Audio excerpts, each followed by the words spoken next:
Anyway, let us see where we are. Okay, by way of introduction, I'm going to play a video rather than introduce myself. This has become the party piece, so to speak. And I let that rip first, and then we'll start knuckling down to, we'll go through Moodle and structure and form and what has to be done. Okay, folks, I'll let this rip for it's only about 3 or 4 minutes.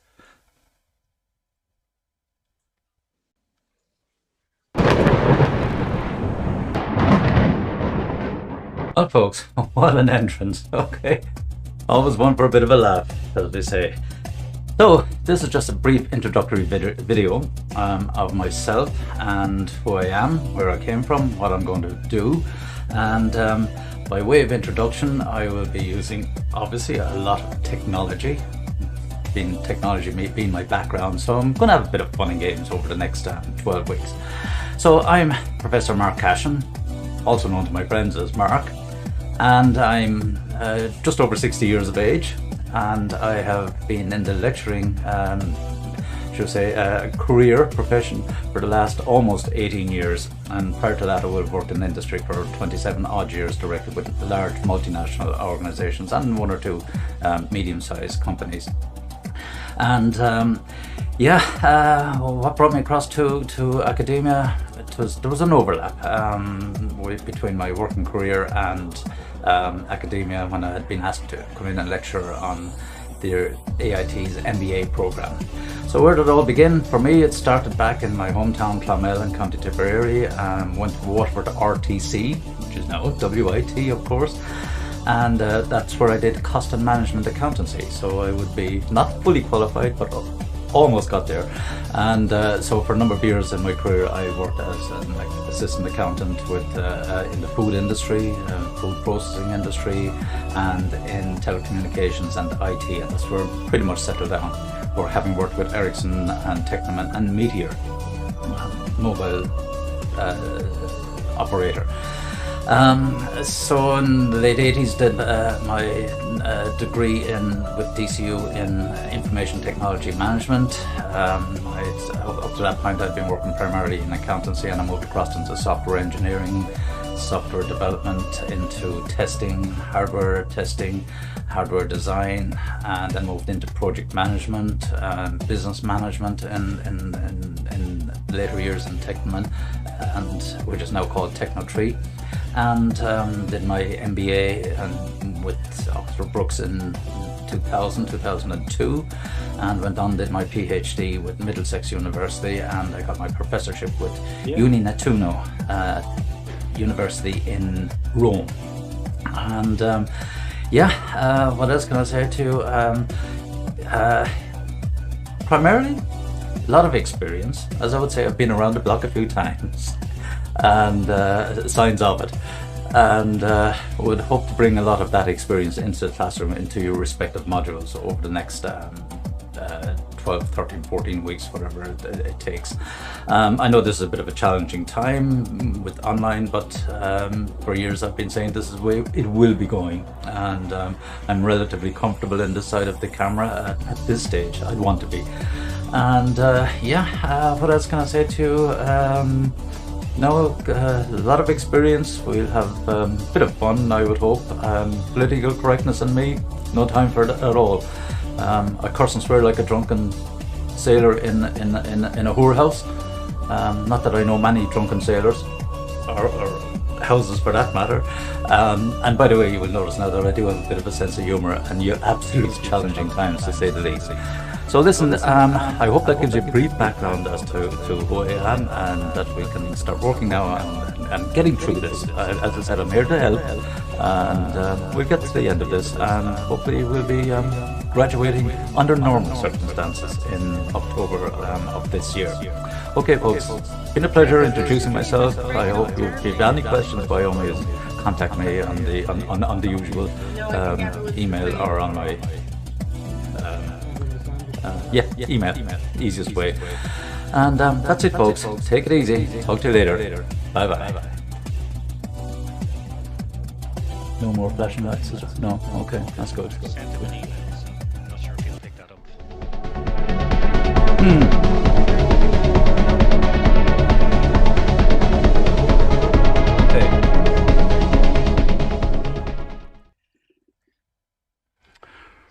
right. Um, you seem to be having problems. Are you still having problems hearing me? Yeah. Hmm? Now it's better. It's better, is it? Was that a Give me a thumbs up if you can hear and see me, and everything is reasonably okay. Yeah. Yeah, I don't understand why that. Not to worry. Reasonably okay now. Say again. It's reasonably okay now, Mark, but we had a lot of difficulties hearing your video, unfortunately. Aren't you lucky? It's been recorded, but at least the quality of the recording will be fine here. Okay, so I'll upload it later on tonight or tomorrow onto Moodle. Well, that's a first that the quality has dropped so badly, but I'm looking at my stats now, so everything should be quite fine, actually. Yeah, it is. It's everything is running fine. Yeah, so it's fine. Okay, where do we begin? Well, you got the gist of the of that intro anyway, as one or two people pointed out. So yeah, we've basically been around the block a few times. So and yeah, been there, did that several times over, and yeah, we'll use some past experience as well, plus some of your experiences as we go along through the next couple of weeks. Right, I will now go from this scene to where we do our lectures and get into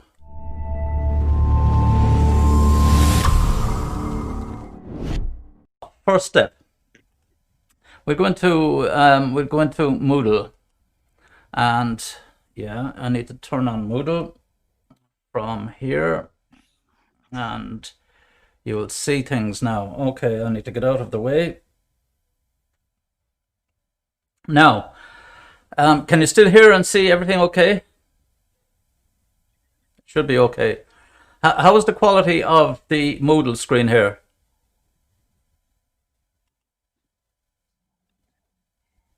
Fine. Fine. Good. Good. Anyway, I'm not going to go through all the basic introductory stuff on this. Before I start, I said I don't record to Zoom. Everything is recorded onto my system here is called OBS Studio, and when I'm finished, I will edit out any unnecessary stuff and do some final cleanups, and then I upload it to my other YouTube channel. I have a YouTube channel just for lecturing, and that's where it goes. Quality at least is good. It's at least high definition up there, and the link will be put up onto your Moodle site. Bring it directly into my channel, and also what else is there? Yeah, that's it. It's in a dedicated playlist, so nobody else can get in and see these things, and you can only get access to it via the link that will be up in Moodle. It'll be put up at the end of your Moodle page. I'll put up a topic or a section heading called recordings, lecture recordings, and so on, and each week then I'll put up the recordings, and at least that way you don't have to download them or do anything of the sort, because they're quite sizable files. I mean, a session tonight could take 2.5 gigs of memory. That's a hell of a lot of memory to be processing and trying to download. That's why I neither use Moodle nor Zoom for recording. Files are always quite large. And even Zoom Cloud, as I said, the quality is not good enough. Certainly not good enough for me, and that's what matters. So coming back to the show in town, here you have your Moodle. All your information, all the course material is in here in the first part, right? Class presentations and notes, nearly all size. Don't go downloading everything. I will only be using selected items. I'll just go in there and show you. Come on. So yeah, for example, tonight we're only going to look at the overview of supply chain and just give you a teaser into it. We won't necessarily need to go through all of the other. We might come back and have a look at strategy at another point. But generally speaking, all of this material, I'm only using stuff that's out on the root directory primarily. Ignore dates and times and so on. I won't be using all of the slides or all of the material, but suffice it to say that whatever is recorded inside on the lecture itself, that's the material that's been used. Okay, so that will just help you through that. And you can see there's what, 8-9 lecture topics as such to be covered over the next 12 weeks or thereabouts. Also, what do we have here? Yes, the most important part, probably for yourselves. What do you have to do to get through this module? Not a lot. Pretty straightforward. You have an individual project and you have an individual case study. If we were doing this face-to-face in previous years, I would have had you in teams and working in teams and so on. That might be a little bit onerous on you guys right now in lockdown and trying to do things virtually. So I decided that we go individual all the way. Okay, it's a compromise, but nevertheless, it's a valuable one. So you have 2 pieces of assessments that you'll have to, and the assignments are already uploaded into Moodle itself. This is my screen. You probably have access to the same screen. Now I know it says here August repeats and late submissions and all that. You won't be putting yourselves nor me through the pain of August repeats. Isn't that so? Of course it is. You're getting through first time. Trust me. That's up to you, Mark. Absolutely, trust me. And life is tough enough. But as for late submissions, don't worry about that sort of stupidity. It's more protocol than anything else. And the thing about it is, the dates that I have inside here are not in absolute stone. They can move. Generally speaking, they're a year behind. Sorry? You're saying? Because they're a year behind. We're already late. Yeah, very good. Well spotted, Emma. It's usually it's just it only moves by 2 days with the year. But then again, Easter falls at awkward times, so we'll see. But generally speaking, they're within ballpark of where they will be. Okay, and as I said, generally speaking, they move out ever so slightly, simply because students usually ask for that to get a bit more time. Oftentimes I would have them coming in on a Friday evening as such, but then I decided, well, why push the poor students to get their assignments in on a Friday night? I mean, I'm not going to be doing much about them over the weekend, so I've put all submissions out to a Monday. So I said, I might as well mess up their weekend rather than mine. I'm only joking. It gives you a bit more chance as well, obviously, because you're working as well. So that's all there is to the assignments, the individual case study, and the individual project itself. There's a little bit involved in the main project. I mean, there's what, 65% going for that. So you're going to have to do a little bit of assessment of now. The brief looks for you to carry out essentially a supply chain analysis of a company, your chosen company. I'll give lists of companies that you could choose from, but they're only indicative companies. And one of the piece of advice I'd say in that is, go for large companies, because data is easy to get about large companies. If you go for a small manufacturing company down in Leitrim, not that I have anything against people or Leitrim itself, but let's just say they won't have much published data. Information about them will be scarce, to say the least. And it would make it difficult for you to apply the concepts, models, frameworks, and so on that we will cover over the next few weeks. So pick large companies, multinational companies, generally speaking. And then when you've done that fairly in-depth analysis of that, I ask you to go and find another company, ideally in a different industry, and just do a brief analysis on some of its strengths, and then compare those strengths with your original chosen company. I'm not asking you to do the same in-depth analysis on the second company. Just look for their strengths, what they're doing well, and could your original company that you've chosen to do the in-depth analysis on, if that company could learn from someone in a different area. It could be, for example, could the car industry learn from the telecommunications industry, or could Volkswagen learn from Apple, or could they learn from Amazon? Are there ways or techniques in their distribution chains in Amazon that could be passed on? What was one of the jokes there flying around? So not in the same industry, no. Not really. It's all the part of the reasoning behind that assignment is for you to look outside industries, because there are valuable resources, and if you look at outside industry, you could be surprised what you'd actually pick up on.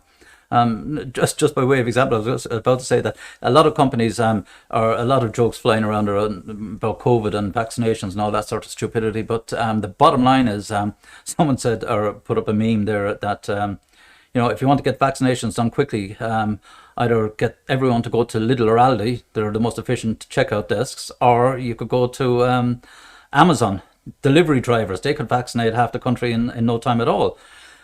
It might be a bit of a joke, but there's certain validities in that, But anyway, moving on.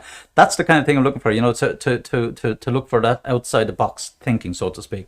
The whole idea is that, you need to be looking at really innovative ways of solving problems and ways of improving organizations and improving supply chains and so on. Look at what other industries or other companies in different industries are actually doing. And you might find some gems in there, you might not. But generally speaking, you do find some aspects that are extremely beneficial. What do I have? There's a question, but not limited to the current climate or the current current set of circumstances in a normal scheme of things. In the normal scheme of things, exactly. Right now, we're dealing with pure mayhem, and we some of you guys yourselves, you might already be working in this area. I know we are. My wife has a company and it imports quite a lot of stuff, and I would be involved with them as well. So much of what I do is pretty much hands-on as well.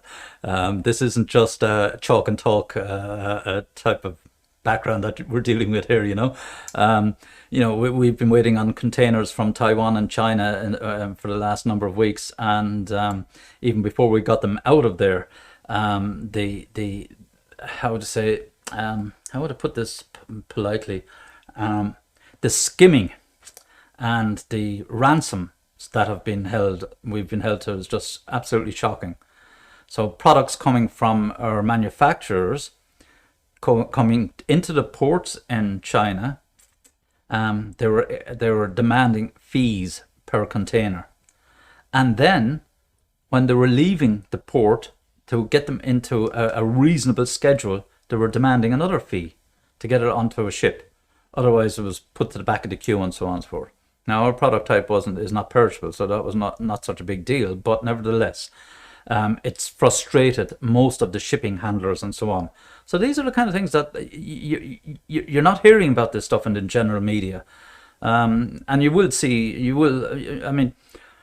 probably like myself, most of you would have done some online shopping, and there's been some weird things happening even in that arena alone.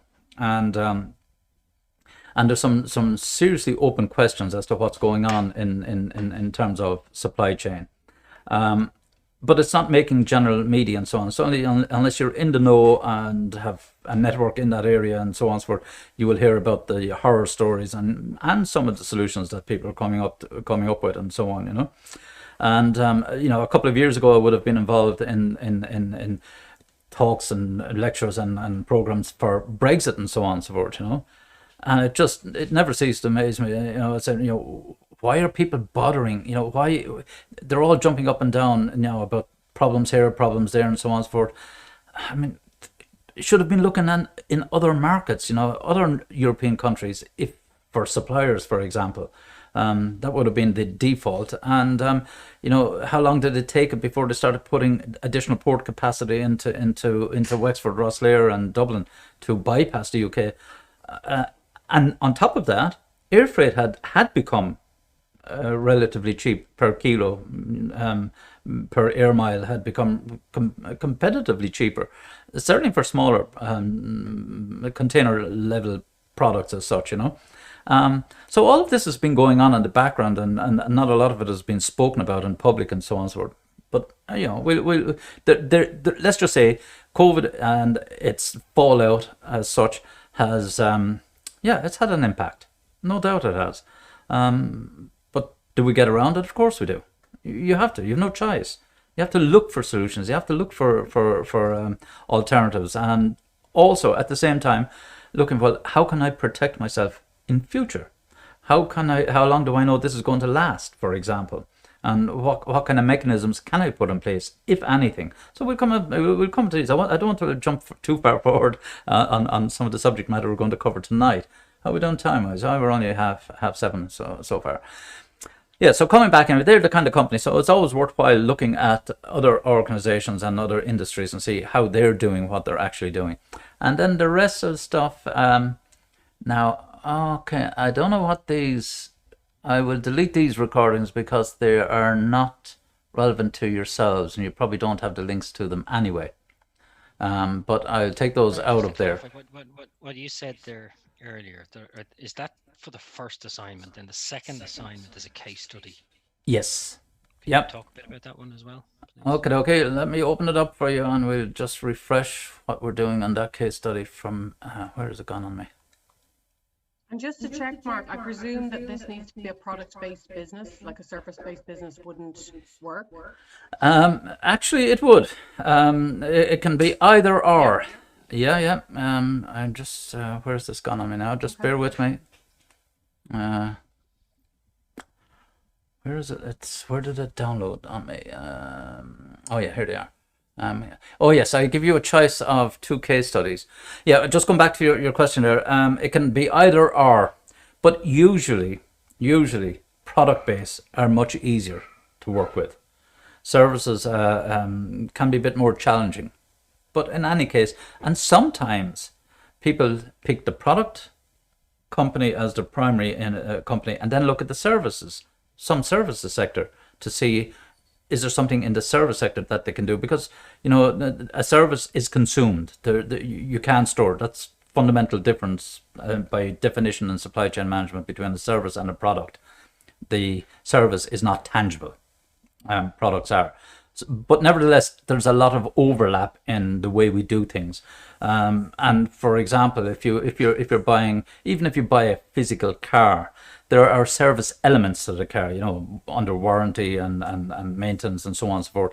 Are there ways that we can improve that? How can you improve those? Because oftentimes when you think of it, a car, by definition of a product, is just a means of transport to get you from A to B. But then you have all these layers of things: size, color, shape, model of car, and so on, all these add-ons that marketing people love us to be able to spend more money on, and so on, and all the different levels of services, and then self-maintaining cars almost, and putting service in and getting notifications you're due for service and all this. If the machine doesn't tell you itself, the car doesn't tell you, then you'll have the service companies contact you and say you're due for service now, and so on. So these are all these add-ons, but they're a lot of them are extracted from the service level, service type industry as such. So indeed, you can use services, and oftentimes I do find that students take a physical product company, a manufacturer, and then look at a service in terms of their distribution. How did they deliver their service to customers, particularly if it's in real time, So just let me download this first case study. Yeah. Sorry, Mark, could I just ask a question? You just mentioned there about in relation to the difference, the fundamental difference between a product and a service was that a service is intangible. But in terms of, I suppose, either the sources, the IT or the staff, I'm just thinking of the health service. The health service is quite tangible and it's quite finite. And I know there's products involved in delivering that service, but it doesn't matter what it is, there's always a limiting factor within a service. Yes, the tangibility is not physical. The tangibility, for instance, if I go to hang on a second, I need to reset something here. I need to close down this case study. Okay. Right. Fundamentally, if you have let's just say you want to get your sitting room painted, that's a pure service. Of course, there are products. There are paintbrushes, coverings, physical paint, and so on and so forth. They're only part of the service. They're not the actual product. And how do you know if you've gotten a good service from the painter? That's an open question. How do you know if the painter that comes in, paint your sitting room, how do you know he's giving you a good service? When he's painted your room and done it as per he's described what his service is. And what you Yeah. wanted. Yeah. By inspection. Exactly. So we use these variables or intangibles to measure the quality of what he's done. Okay, and it's the same. No matter HSE, the Department of Defence, whatever entity you're offering, we're talking about, we measure it by comparing it to something else. We might consider the fact that he came down on time, spent half a day tidying stuff away, and we might say, well, geez, he's pretty thorough about the way he got everything in place, and maybe he spent another half day taping stuff up and cutting in and so on before he even opened a roller and so on. Maybe 2 days there just prepping the stuff, and psychologically you will be thinking, yeah, this guy is really good because look at the effort he went into before he even started to paint and so on. They're the things that we hook the quality and the level of services, not the physical product. And when we look at it, is it the color we actually wanted? That's the starting point. You might even look down and say, yeah, look, there's not even a splash of paint anywhere. There's the skirting boards, there's no splashes on the sockets around the lights and so on. All those kind of things we'll look at, we'll inspect, and the more we're happy with those, the more we'll qualify the quality of the service. Whereas difference with a car, if a car starts jumping on you or is running very, very smoothly, you can physically feel it as such. You have a direct experience of it. So there, and that's what's fundamental about the difference between the product and the service, that tangibility and what we use to measure the quality of either or in these cases. Does that help you, Sinead? I think it does, yeah. So Yeah. where was I? Yeah, so case studies here. The case studies, as it happens, they're actually taken from here. Do you see this document here? And that is a book. It's on supply chain in the 21st century, and it's written by a Dutch guy, Van Hoek, and he's quite good actually. And in there you have the book is very well structured, and there are different case studies inside there. So most of all the answering is in that book. And on top of that, I just ask you to apply some of the other theories. I do specify what I want you to look at, and it's identified in the marking scheme. Have a look at this, and this. For example, I could be talking about the generic performance objectives. I could be looking at the 4 V's of variability, visibility, volume, and variety, for example. Now, this is all sounding double Dutch, and you're bringing me down a route that I wasn't intending going tonight. But nevertheless, we will be covering it all. That's the important thing about this. So the assignments are quite explicit as to what they want, and all the material and then some is all on Moodle already. Okay, and that's why during the course of the lectures and the recorded lectures, I will say, watch out for this, look at that, include this, so on. Yeah, don't panic. This isn't sit down, do a 3-hour exam, close book, and all that sort of stuff. Jesus, those days are gone. I don't like exams anyway. Never did. And it's not because of COVID, but long before this, nearly all of my modules, 95% of my modules were all assessment based, not exams. Exams are just memory tests. And for heaven's sake, I can't even remember what I had for breakfast this morning. Right, where are we going now? So that's fundamentally Moodle and the structure. 2 pieces of assignment, and do I ask you to do? No, I don't. And I don't ask you to do a reflective report. I've taken that out of it as well. Used to be an additional piece of work, but because you're not working in teams, you wouldn't.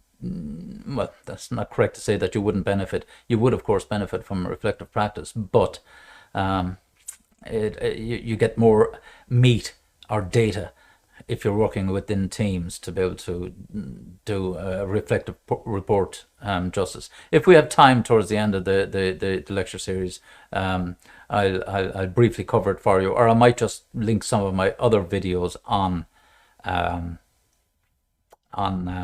reflective practice for your own perusal. It's a good skill to have, actually, in terms of professional development, and that's where I'm coming from. That's where I would have done it in as part of my own working career, professional development, management courses and all that sort of stuff, while in practice, not in academia. And then it raised its head again when I was doing my doctorate, and I started to specialize in that area for obvious reasons. So that's it. The rest are just links to this Otto company and artificial intelligence and Blue Yonder. That's quite an interesting case study itself. It's probably worth mentioning. Essentially, Blue Yonder is a company that was Otto. It's a German company. It's an online sales company, something like Argus Online or that type of thing. And they bought a share in this company called Blue Yonder. And the bottom line was Blue Yonder were developing algorithms for the CERN Hadron Collider. I might say, what in the name of God, if you probably haven't already known. That's that thing that they're trying to find the origins of the universe and all that sort of stuff, and the Big Bang Theory and collisions. So when these things collision and the dark matter and all that sort. So these guys are just one of hundreds of teams of specialists working on this, and they wrote algorithms and using artificial intelligence to have some level of predictability of what can happen based on the data they're tracking. So Otto turned around to Blue Yonder and said, yeah, we're interested in some of the AI you're using and some of the algorithms that you're using to calculate what-if scenarios. Could we use them in our distribution network and in a general management of our orders and so on? Because what was happening, if you buy something online and if you have any sense of urgency on it, and if you were walking down the street the following day and you saw it in a shop, the likelihood is that you might go into the shop, buy it there, and forego waiting for the product to be delivered from your original online order, and actually probably even return it, get your money back. You're entitled to it. That's the way it works. And they were able to analyze that type of behavior. Their systems are so advanced that they're able to predict what you're going to buy before you buy it. And now, before you turn off your computers and say, oh, Jesus, Mark, you've totally lost it altogether. No, we're not dealing with outer limits stuff here at all. That's how advanced some of these systems are. All you have to do is just look at the way you're being profiled on your social media. How, I know, I have Alexa and Google hang echoes and things around the house here and stupidity. And I mean, they actually listen in. I mean, it's been in matters of minutes where I might have spoken purposefully about a certain item or product or topic and so on, and within minutes I'm seeing stuff coming up on my social media. Now, the simple solution to that is turn off the mic on these things. But we do that. We just like our wife and myself, just having fun, teasing. See, how long does it take for something to start appearing on our respective social media feeds, whether it is on Facebook, Instagram, Twitch, Discord, blah, blah, blah, so on, WhatsApp. yeah, you'll see all these things begin to appear. So they're already gathering data. Data is not the new oil, it's been the oil in terms of investment for the last 20 odd years. Analysis and data, and that's all that we're doing here. In the sophistication in supply chain management is just it's remarkable in terms of what can be done, how data is analyzed. And I'll dig out one small clip later on, now that I think of it, but you might have seen it a couple of years ago, the Mini manufacturing, Mini in the UK. Oh God, what's the name of the town? I can't remember the town, but the supply chain of getting the products, getting their supplies into the manufacturing plant, getting in there within minutes. It's just phenomenal. The lengths to go to. They will use helicopters to get things in. People say, that's pretty expensive. It's only it's a minuscule cost in terms of relation to having to close down the plant or stop production because they're missing a part or a supplier didn't deliver on time. It's real-time monitoring of all their components coming into the manufacturing plant. It's a phenomenal. The documentary is probably about 2.5 hours long in total, but I'll extract parts that talk about the pure supply chain. But that's the kind of stuff you're dealing with, and I'm not going to get dragged into a debate about COVID vaccinations and this, that, and the other things, but I'm absolutely sure things can be done more efficiently. Again, that's, as I said, we won't need to get into locking horns on what's right and what's wrong and so on and so forth. But unfortunately, and I will go on record in saying this, when politicians get involved and senior managers in organizations that don't know what they're talking about get involved in the nuts and bolts of things, all hell breaks loose and problems start to arise. I've said it about Brexit. When politicians become involved, they're interfering with commerce, and look what the fallout. They've made a horse's ass of the whole bloody lot of it, and putting layers and layers and layers of complexity in place that didn't need to be there and that don't need to be there. I've said my piece.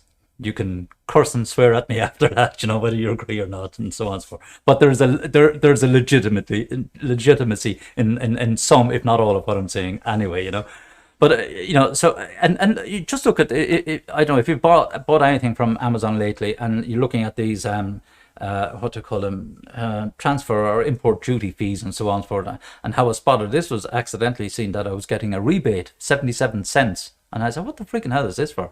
They're charging taxes and they're upping prices, let alone the cost of shipment has gone, in many cases, more expensive than the freaking item itself.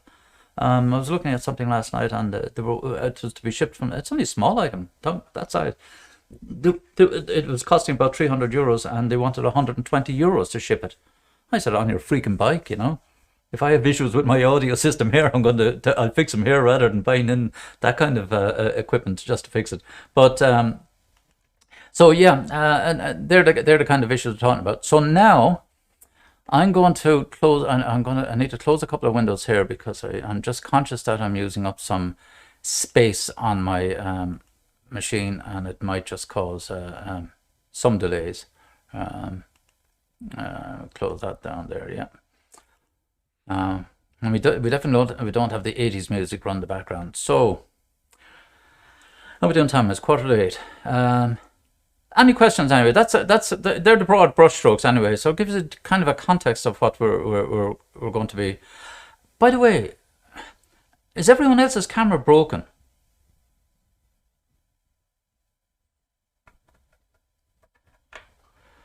No? I do prefer to see more cameras. Turn it on now. Yeah, it's it does. Camera shy. I had students this morning. I said, I said, as well, and sorry. Yeah, I had some students this morning. It affects the signal, and for me, your Moodle is very fuzzy for me, so that's why I have my camera off. Oh, that's no problem. That's understandable. No, it's my undergrad students from this morning. I said, look, even if you're pajamas, just put on a dressing gown or a top onto your hoodie or whatever the hell, because there's nothing worse than looking at a screen with just pictures and names, or mostly names. It's a little bit disconcerting, but generally speaking, no, it's better now. Anyway, where am I? Right. So that's what we have here, links and so on, on there. Right. Okay. Now I'm gonna. Mark, how are you? Sorry. Yeah. Your screen is fuzzy in the background. It's very hard to see the text. Yeah. Well, the good news is I'm getting out of it now. We're going to go straight into PowerPoint. Just let me turn off some stuff here on my other screen. Moodle is gone now, right?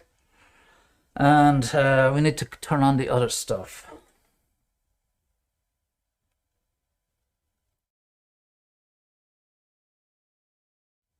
Sorry, hit the wrong place, in the wrong place, and just bear with me 1 second. Need to swap around to a different page.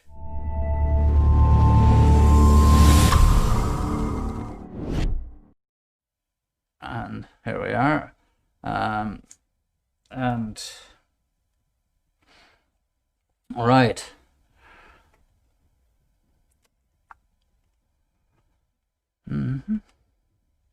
And how is that? Can you see that, everyone? It's fuzzy. It's Yeah, fuzzy. It's fuzzy. That doesn't make sense to me at all. Doesn't make sense. Let me see. Is there something else I can? Just let me try something else here.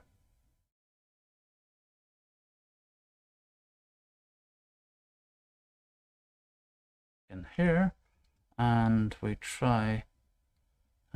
Let's try this.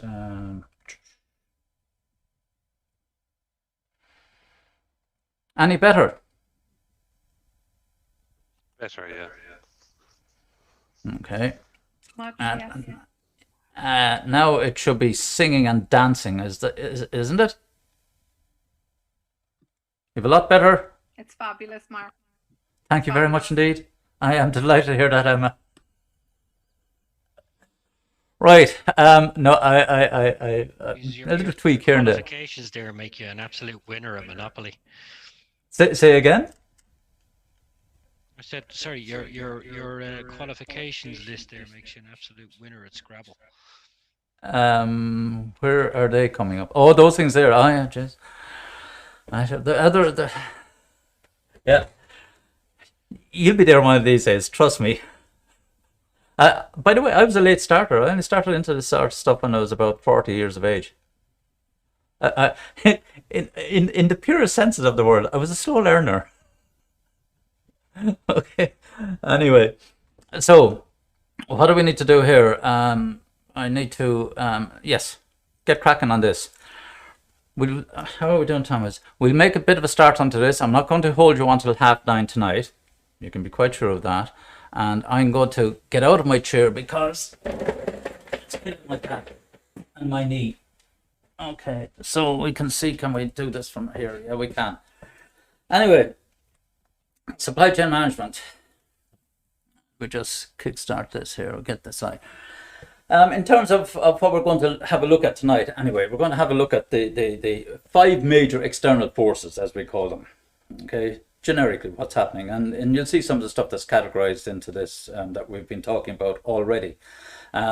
Look at the supply chain management concept itself, how it originated, and for the most part, a lot of the roots of supply chain would be found in the army. In operations in the army and so on and so forth. So a lot of the concepts are brought. Cranfield University, for example, was an original military academy in the UK, and today some of the best practices in terms of operations and supply chain management come from there, from their academics going into companies, learning about stuff, and then publishing it. And that's actually how it works. You know, it would be naive for anyone to think that we are the you know, academics are the know-alls of everything. They're not. We're not. I mean, we find out stuff. How it actually works. Let's just say we take one of the things that came up there tonight, Johnson and Johnson. Let's just say they have something in their supply chain, and we get talking, and I go in and have a look at it, and I say, "Oh, that's interesting," and I might write a paper for some conference, and then someone else will write another paper, and then we'll write more papers, and about a year down the road, Marcus, it's a great idea. I'm going to write a book on this, and I write a book on it, and what happens? People think, "Oh, he wrote the book on it, therefore he knows everything." Do you think Johnson & Johnson are still doing the same thing a year later? Probably not. They've probably moved on 6 months earlier already. But that's the way it works. There's a lag between actually what happens in industry and by the time it gets out into public domain and becomes material for lecturers to use or for students to understand, or indeed for other companies. Other companies probably find out faster than than academics do in many cases. But of course, companies also try to protect the way they're doing things. Why? Because it gives them a competitive advantage. Now, there are two key words right through business, and even they're pivotal in this module as well. Competitive advantage. I would predicate that by saying that there's a third word, sustainable competitive advantage. And that's the holy grail of business. Trying to do something that's better than the competitors.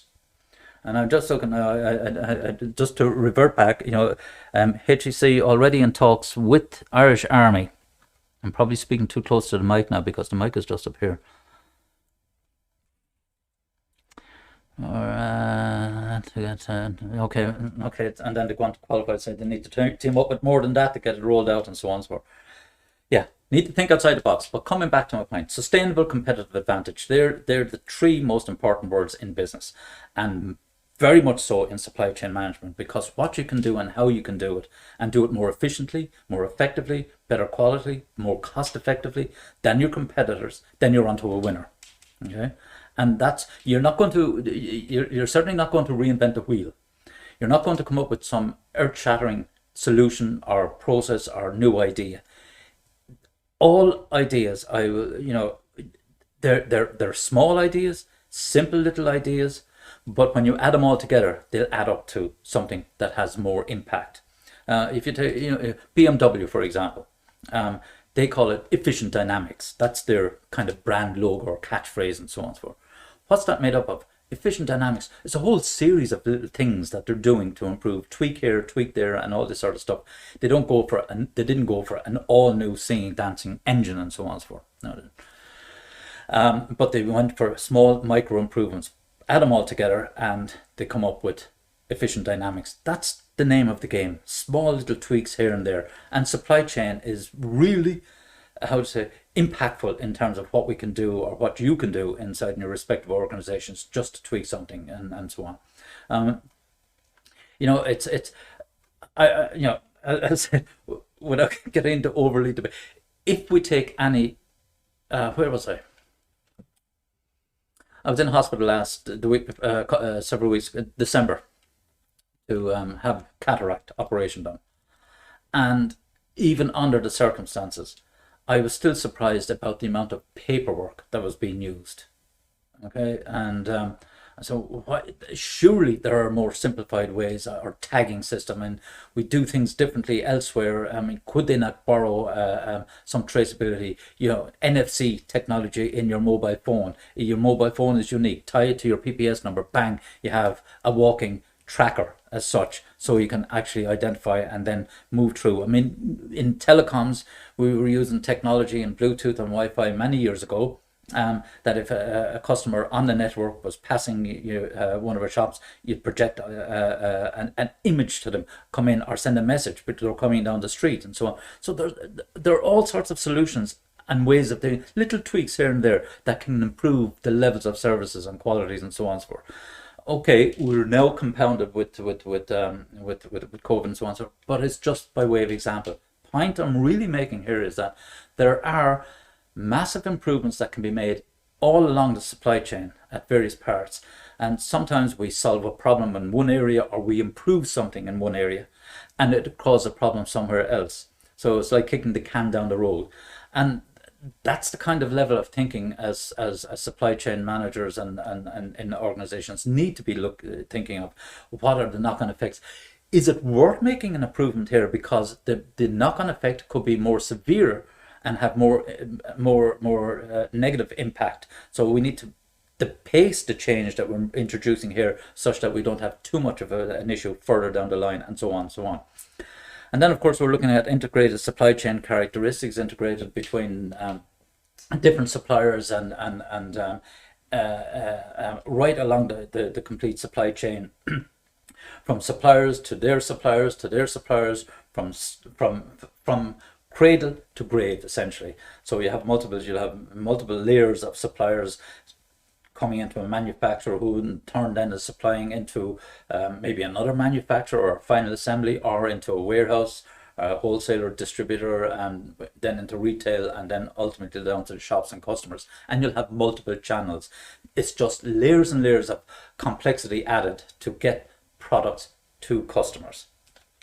Okay, and then that's what we're covering, supply chain flows, and then look at the major supply chain issues. So these we'll just, as I say, skim the surface of these, so it'll paint the picture of supply chain, and then we start to delve down into the various elements of the supply chain over the coming weeks. Everyone happy enough with that? Rather than shout answers, if you want to use those, what do you call them? I'm never going to say emoticons or reactions and so on. Just hit a thumbs up if you're following me and on the right tracks. Perfect. At least then I can see that without having to use my glasses with the text and so on. So we'll ignore this slide because it's a little on the older side and it's very much American based, but you can see, it gives you an idea of how companies and retailers moved in the space of a couple of years, and it's the take from that slide is it's pretty consistent. In other words, companies look at the way they're doing things, and there's a league of how they perform and so on and so forth. What's the code? What's the measure called here? It's not Grant Thornton. No, it's there's a particular group that take metrics. Oh God, I can't think of the name of them now. Cantor. Cantor. What was that? Cantor is the name, isn't it? Yes, exactly. Cantor. That's precise. They do all this sort of stuff. They take measurements and look at the shifting and movement of companies and performance and so on and so forth here, in generally speaking, in across Europe as well. But that just gives you an idea of how things can shift and change. And if Walmart and we'll be looking at Walmart as an interesting case in itself. Anyway, moving on to these key issues or key points. Here we have these 5 generic global factors: globalization itself, technology, organizational consolidations, empowered customers, and then governments and policies and so on. Now, we've touched on virtually all of these in our conversation so far tonight. I mean, in terms of globalization, we've outsourced manufacturing. We've outsourced a lot of functions in organizations. Some of the very earliest ones to obviously to be outsourced would have been the likes of HR and then payroll and things like that. Customer service or customer complaints department or whatever you want to call it. A lot of that stuff was outsourced. Why? Because it was non-core business. And that's fine. It makes sense. Companies have started to bring some of it back in again and so on. But generally speaking, we outsourced to different parts of the world, not just down the road and so on. But globalization means that your customer bases can be anywhere. It's what was that one about the guy that made the barons above up in Donegal, and selling them, was just making a living out of it, went online, and next he found that there was a huge market in China, couldn't keep it supplied. And that was only one area, and there were several other areas that had similar type percussion instruments and were interested in barons, and literally his business took off overnight, So anything can change. Those 2 young lads there, where were they from? They were making the pens out of wood, Irish trees, and they milled them down after school. They're really early teenagers, these kids. and packaging them, put them on the internet bank, selling them all over the world to genuine Irish pens that looked something like a Parker pen, but they had the guts of Parker pens, but they were milled out of wood, and so anywhere can be a market. But similarly, globalization can impact you from a lot of the time you'll have competitors coming on stream and you won't even see them. It's next to near impossible to try and get the data and get information about what's happening right across the globe that could be impacting you. So in many senses, it kind of sticks in my throat to have to say, your strategies and so on and so forth. And people talking about 3 and 5 year and 7 year strategies and so on. Whereas Chinese would talk maybe of 100-year strategies. And we say, well, my God, how could they talk about 100-year strategies? They have a different mindset. They're not looking at the small picture. They're looking at a much bigger picture. And this is ways of thinking. Eastern philosophies versus Western philosophies. There are big differences, and it affects the way we think. But if we consider ourselves Western philosophies and so on, we're heavily influenced by American management theory and so on and so forth. And everything is measurable. Show me the numbers. Jerry Maguire, show me the money. And that's fundamentally what it comes down to. So we need to, when we set targets that are tangible, that we have to try and achieve. And a lot of us would say that our span of foresight, how far can we see into the future, is to the end of our nose, literally that short. So people talking about our strategy, so it's a really misused word for starters, and it creates this vagueness of something that we can be aiming or aspiring to. And I'm of the school of thought that don't be worrying about all that stuff. Get the basics right now, and then the next challenge, and keep your levels of flexibility and responsiveness are what are critical. They're the survivable criteria for companies, not these 20, 30 and 50-page strategies of and spending time and effort on these strategies, because the whole thing is going to bloody well change anyway. I used to have a brilliant PowerPoint 2-pager and it was Billy Connolly talking about Sir something Robinson, I can't think of his name. He was head of BP at the time, and they're talking about investments and strategy and so on and so forth. And Billy Connolly's way, and I want it all now. I want it yesterday, and you stay away because it'll all fucking change tomorrow. And but it was so explicit and so absolutely true. Things change and strategies. So how we respond to challenges. I won't say problems. Problems exist, but again, my mindset says it's not a problem. It's just another bloody challenge. It's how we overcome them, how we respond to them. And that's what we need to be thinking about in terms of globalization. Things happen elsewhere that will affect us. And what do we do about it? How do we respond? Do we put our heads in the sand, or do we try and look for alternatives? That's why, even in AIT's mission statement or whatever it is, or student characteristics or qualities or whatever it's called, they talk about critical thinking. And really that's all it is how quickly you can think on your feet, how you can look at things from multiple perspectives. That's why I talk about looking at one industry and evaluating one industry and looking at another industry, how quickly you can adapt and modify and assimilate things that are being done elsewhere to be responsive, to stay in business, if not to get ahead. Now, of course, technology comes into the picture as well. And I mean, there's no end to the amount of technology that's out there. And I'll throw this one back to you. I'll turn up my mic or speaker so as you can shout an answer to me. What do you think fundamentally would be the biggest driver of such advances in technology?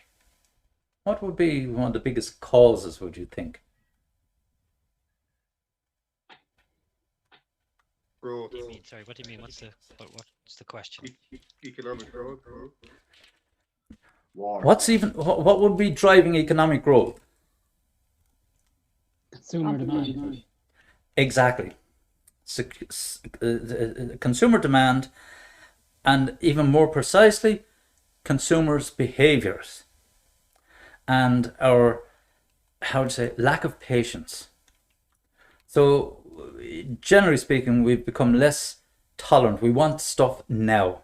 We want it literally on our doorstep right now. You want to go online, how soon can I have it?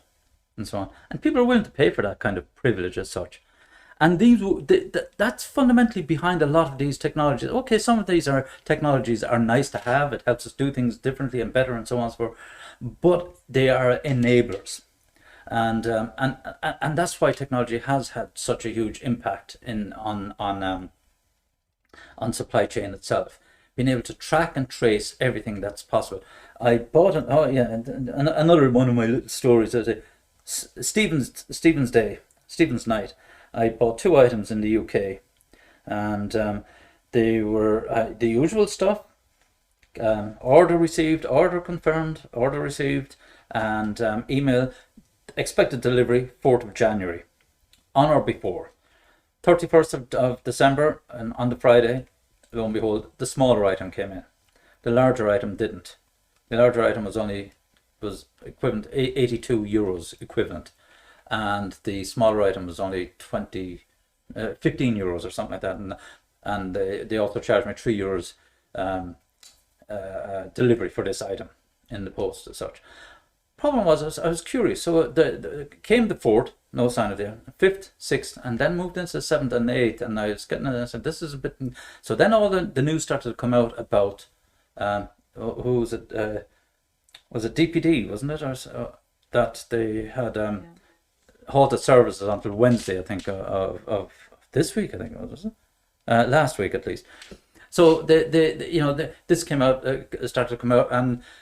So, and then I started to look at, listening to news, and picked up on that, over 22 euros fee, anything above that is liable for VAT and customs, or VAT certainly. And I said, this is interesting. Have they withheld my stuff now because now I'm going to be hit for VAT coming into Ireland because the product was bought in the UK and so on.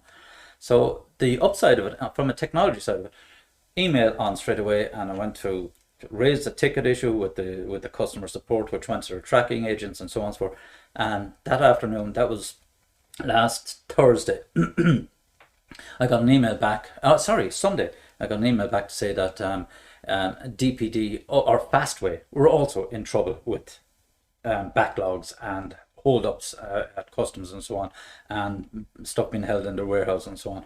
So it was interesting to see how stuff was emerging and so on. So now we can knock that back to a little bit of teething and so on. But the technology that was able to track it and tell me where it was and follow it and so on and so forth, that kind of stuff has enabled us to engage, and it's mostly for consumer engagement. So one of the biggest issues in supply chain is you place an order, then you want to know when you're going to get it. If it's a couple of weeks or 2 months or whatever, if you're buying anything from Wish, you can expect a delay. Okay, you can expect maybe 6 to 8 weeks and so on. So oftentimes it comes in earlier because they actually are using European massive warehouses that they have a lot of stock stored in already, so it gets you a lot faster. But generally speaking, it sets our levels of expectation from a consumer perspective. So if and when we talk about the order time, the lead time from the time you place the order to the time it arrives back at you, the customer, in the first instance, that time elapsed. But there's so many that triggers off so many events to get the product either into production or out of stock, into distribution and so on and so forth. So by way of using the technology to engage the consumer, to keep them happy, better consumer experience, all technology driven. So this track and trace and so on and so forth. Okay, it's been around a few years. It hasn't always been there. What's the next phase in all of this? Technology and Internet of Things and data. 5G and 6G going down the road are data networks. That means we would be passing a hell of a lot more information around. It's not about high definition phone calls or any that's stupidity as such. Phone call is a phone call, for heaven's sake. It might help with some of the online lecturing if we have better capacities as such. But in terms of the data that we're going to be able to transmit, you know, on parts and so on, and so things are going to change dramatically once we start to see the rollouts of 5G.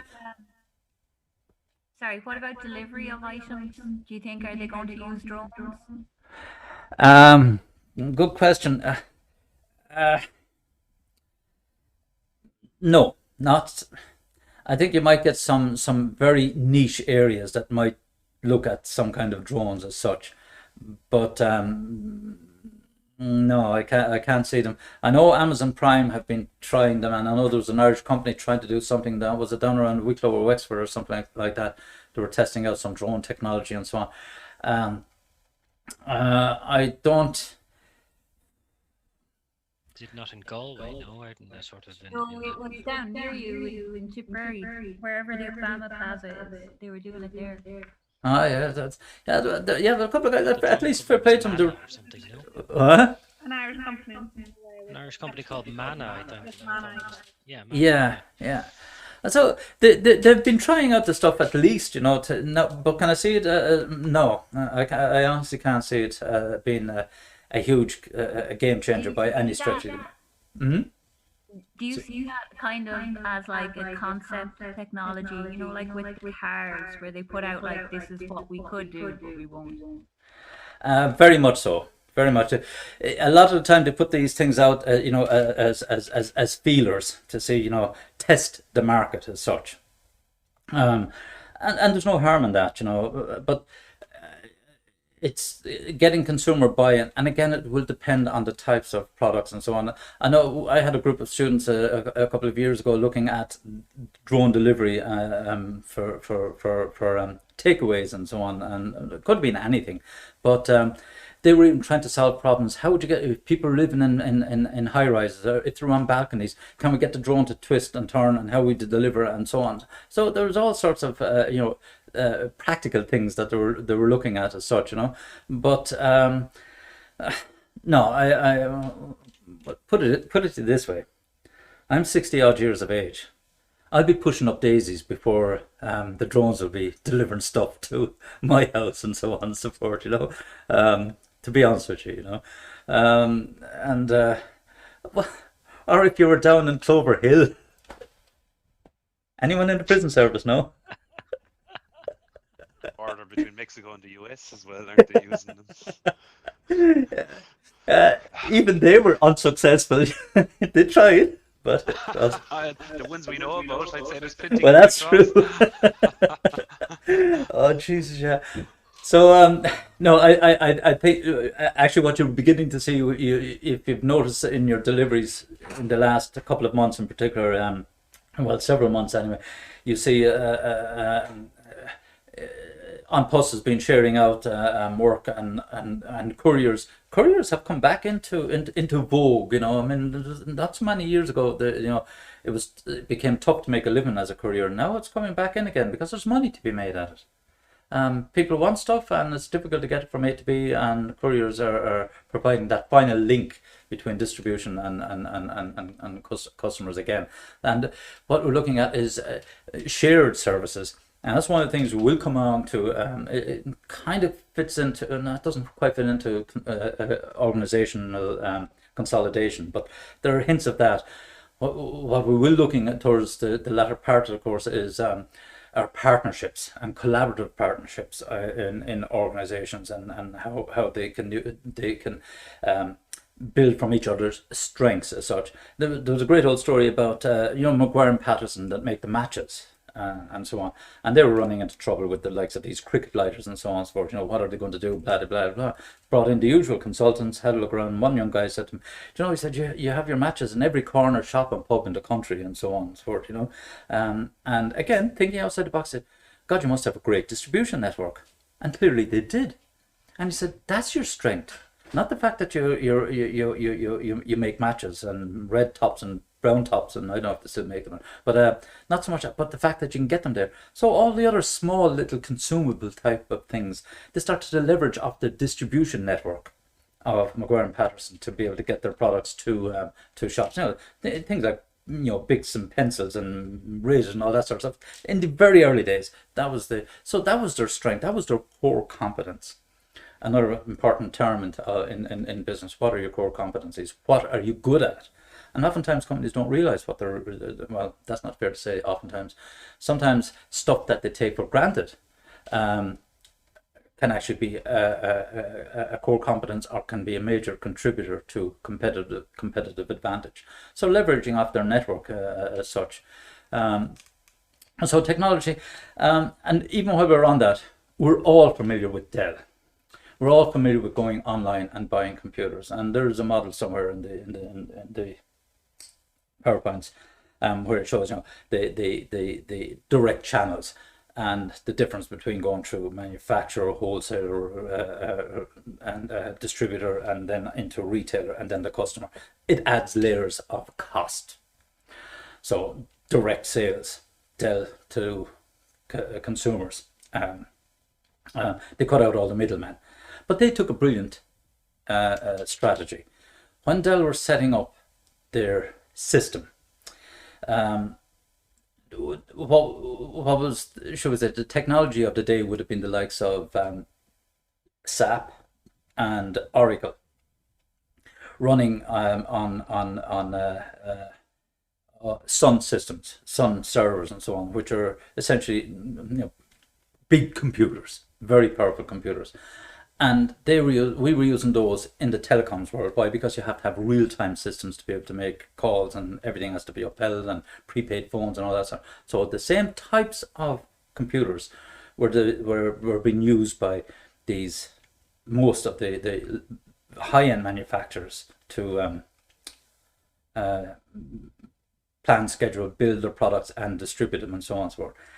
Dell decided, hang on a second, why would we use other people's computers to sell our products, which are computers?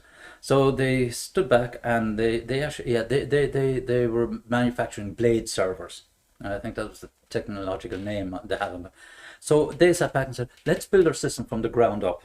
So long before they put their system in place, they put their architecture technology in place, and then put their software on top of that.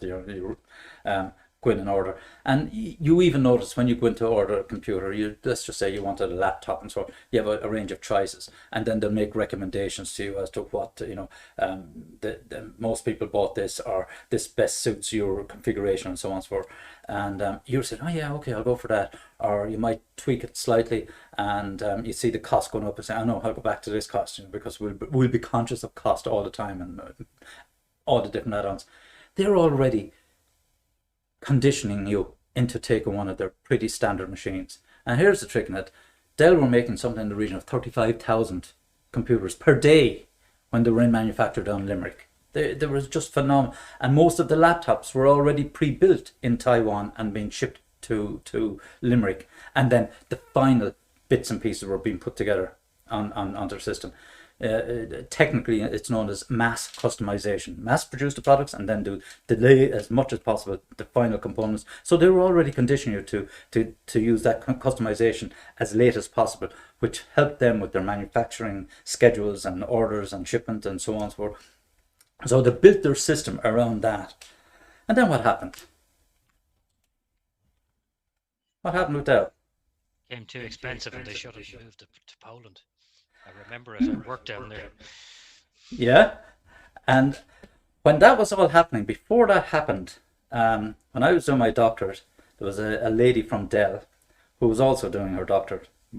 Three of us were doing it together, different, and she was looking at greenfield sites for Dell. Of course, we wouldn't be talking about things like that back then. I mean, that would have been, all hell would have broken loose. But they sold over to Poland, and the cost of labour was often bandied around.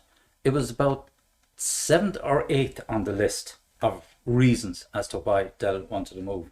They wanted to get out of the PC business, fundamentally, and move towards cloud computing and all that sort of stuff. At least they had the wherewithal to see where this was going to go. Enterprise, that's where the money was going to be, because the market was becoming saturated. Western Europe was saturated with PCs and laptops and so on, and Dell said, let's get the hell out of here. They set up in Poland, Why Poland? Because all Eastern European countries were emerging with broadband internet access. They were behind Western Europe for the most part. And oh God, was it 2005 or 2006? I think it was. I was down in Budapest, and it was the first and only time I'd ever seen a Dell retail shop in that huge shopping centre right in the middle of Budapest, which 2 Irish guys built. Reputedly one of the biggest in Europe. But anyway, a couple of Irish guys built these during the booms and all that sort of stuff. But the bottom line was that the reason they had the shop was because the more they were able to sell, the more pressure were putting on service providers to put in internet and all of that market and the Russian market and so on to be able to get access to emerging new broadband systems, or not new, but growing rollout of internet systems and web technology and so on.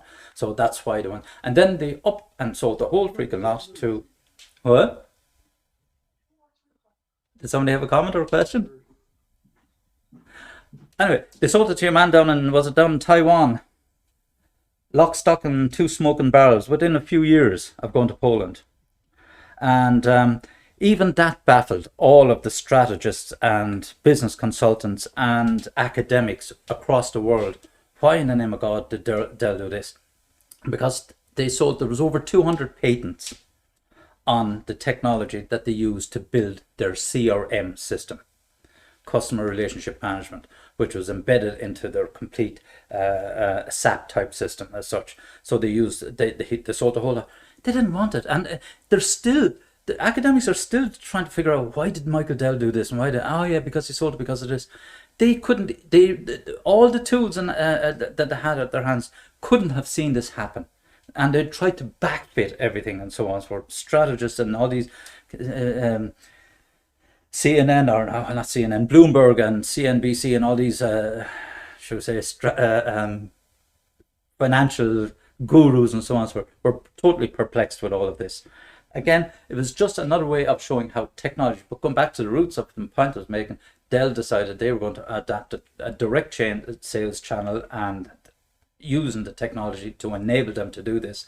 And of course they were able to predict time, delivery and so on and so forth, and that's why people liked their system. Of course everyone started jumping a bandwagon almost immediately, because remember, you only get that competitive advantage for a very short period of time.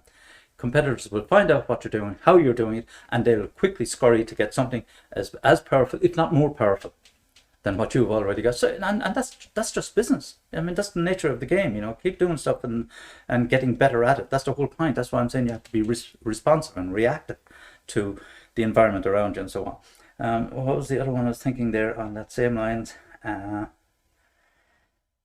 after that, it's just been layers and layers of nice little tweaks here and there in terms of technology. And then, of course, one of the ultimate versions of the technology would be that one I mentioned there, Otto. But also look at your man, help me, what's the big distribution, the retail distribution company? Is it Orchid in the UK? Is it Orchid? They're using air traffic control systems combined with a level of AI to pick and select and move stock around their massive warehouses, which ultimately ends up in plastic bags in the back of a van delivered to your house at a set time. Grocery retailer, I think it's Orchid or something like that. I think it's an Indian chap that... Ocado. Yeah, Ocado. Ocado, yes. I was in the ballpark, but Ocado. Have a look at some of their videos. It's just phenomenal, and also Amazon have totally automated all their. Actually, the place just up the road behind me here. I'm up in Selbridge here, but up in Rathcoole. Anyone from up around this neck of the wood? No. Not going to admit to being a Kildare person, huh? Just down the road a minute. That is good. I'll meet you up for a coffee in the mill then when I'm out cycling. Who's that? Good man. Dermot, is it? Dermot. Good stuff, Dermot. It's the place down here in just at Aerodrome Centre. First it said it's a distribution centre, and then people said no, it's just going to be a data centre. If it's going to be a data centre, it's absolutely huge. There are two buildings. So I actually don't know whether it's possibly a combination of both, but for a data center, it would be not inconceivable, given the size of it. And then if you'll see the size of the likes of Facebook's data centers and so on and so forth, it's possible. But I suspect maybe a bit more than that it might be another distribution hub, which is fine. It makes sense. Why? Because you have direct flights and direct access from the States into Ireland, distribution network, and then get onto channel ferries across to Europe. And then they have distribution centers, obviously, in Germany and a few other places as well. Because now Amazon UK is going to run into problems, quite simply. And the levels of work required to process and manage stuff that's coming from outside the EU into Amazon UK, and then go through all the paperwork to get it out to other centers in Europe and Ireland and so on and so forth. They're probably seeing that this is going to be too huge a challenge. Let's stay within the Eurozone and open up this sort of stuff. We'll see how it is.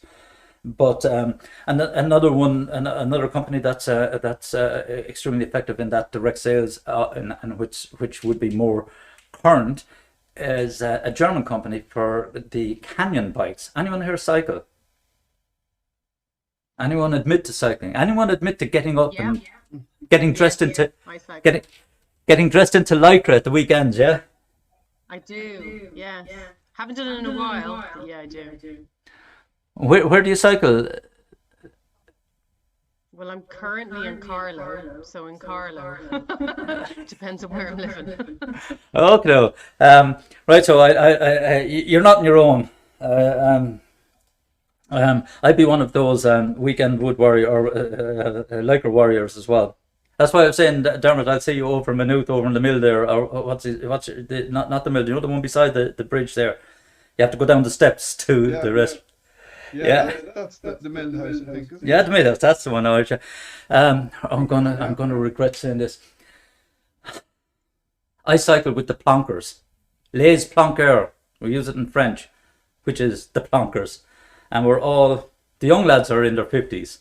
And the rest of us are in our 50s and 60s, or 60s, 70s, and a couple of them in their 80s. And by Jesus, can they cycle? One of them was a 11-time Ross Talton participant, and I think it was on the winning team 6 or 7 times of Ross Talton. So don't let the ages deceive you. You know, these guys are around the block for a while. But anyway, point of making was direct sales. And so Canyon bikes, pretty good model bikes. They'd be up there with the best of them. You know, the likes of Specialized, Pinarello would be seen as probably the Rolls Royces of them, and then you're looking at the giants. But Canyon have their prices reduced, not reduced, but they undersell those comparative bikes by a couple of thousand at least. Why? Because it's direct sales. You go online, you make your orders, they do all they put in your data, and you get your bike and it's delivered to you. Problem might be with services afterwards, but that's a whole other issue. Nevertheless, they have this direct sales model. Now, what's been happening in the bike industry for the last, it's becoming more obvious in the last couple of years. Investment funds have been buying up bike manufacturers. Canyon is the latest one to be targeted. I think they may be selling for somewhere in the region of 500 million or something like that. But there are a number of these Specialized, they already have their own market and so on and so forth. And but investment companies are buying. Why? Because of the change in trends being accelerated, to use the expression. What a choice of words. With COVID and so on and so forth. So more and more people are cycling, and this whole green and push and health, fitness, and so on and so forth. So yeah, it's again, you're seeing the technology supporting that. In other words, you're able to buy online. Some of the bikes, was it Orbea, for example, they have what they call their Project 1, and all it is, it's a glossy name for, you can go on and you can define your colors, the schemes of the bike that you want to buy, and so on. So you get your basic model, and then you do all this chop and change, and they'll customize the paint again within reason. Is it new? Absolutely not. Smart Car were doing it 30 years ago. You go on, you look at the different panels, and they had that. They were outside the box thinking. You know the story about Smart Car. Smart standing for Swiss Mercedes Art, or Swatch Mercedes Art. Okay, remember the old Swatch watches from the 80s? Yeah, chop and change the things and so on. So that same idea being adapted to the car industry, and can we manufacture them and so on and so on. And that's why they built this bit. We will look at them as an exemplar of how collaboration has worked very effectively with suppliers. 8:30. Can we take a 10-minute coffee break? Yeah. Righto. We'll stop there on this. And we're only on the 4th slide out of 19. Look, coffee break. We'll be back here. We'll take, yes, about 20 to 9. Close one. Nearly started off with the second half of the lecture, or the last bit of the lecture, without recording anything. That would have been a bit of a disaster. I had to look at those recordings down on the page. They're actually from last year. No good to you whatsoever, simply because none of us can get access to it. It was an old Adobe Connect system that we used. It was, however negative I might feel towards Zoom, Adobe Connect was even worse. Okay, but anyway, we'll keep going as we are. So we were talking about organizational consolidations and companies combining, and that's pretty much straightforward. It comes under a lot of the headings of the likes of mergers and acquisitions and so on, buying your retail outlets and buying your wholesalers, buying suppliers and so on, to guarantee your channels, your supply chain itself, and products and so on. And then of course the empowered consumer. Pretty much covered a lot of that already by talking about not only the consumer's rights, which clearly we have an awful lot more as consumers now. The right to return stuff and so on, and fit for purpose and so on. But more on consumers are far more informed. And for years we've always said, the best form of marketing is word of mouth. And in actual fact, 80% of product knowledge or service knowledge, marketing is done through word of mouth. Except for in the last 10, 15 years, 10 years and most definitely, the word of mouth has been texting, Facebook, WhatsApp, and so on, so on, so on. That's how, generally speaking, people are communicating and getting words, and that's brought on a whole new dimension onto companies' responses to consumers, because get one thing wrong and it spreads, it's viral within minutes, if not hours, and so on. And a company's reputation can be destroyed if you have one disgruntled consumer as such. And even the way we use, or companies use, they're not even celebrities anymore. It used to be celebrity endorsement to validate this, that, and the other thing. That was the big. But the new celebrities on the blocks are those with their 100,000, million, 2 million, 500,000 followers, and companies are targeting. And I know now, if you hear it once, you'll hear it quite a few times while I talk about bikes and cycling and so on and so forth. I don't care. It's my passion. It's my pastime. It's keeping me on the right side of the daisy and grass for the moment, anyway. Where was I going with that? Oh yes. Things changed in terms of consumer behavior up to last year.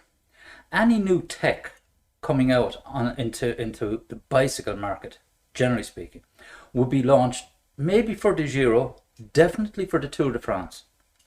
So all new, disc brake bikes, for example, and automatic clutching and so on from mountain biking, and tubeless tires, and all, any the new gear coming out, new models, new shapes and bikes and so on, would be introduced to the pro riders, pro cyclists, world tour cyclists first.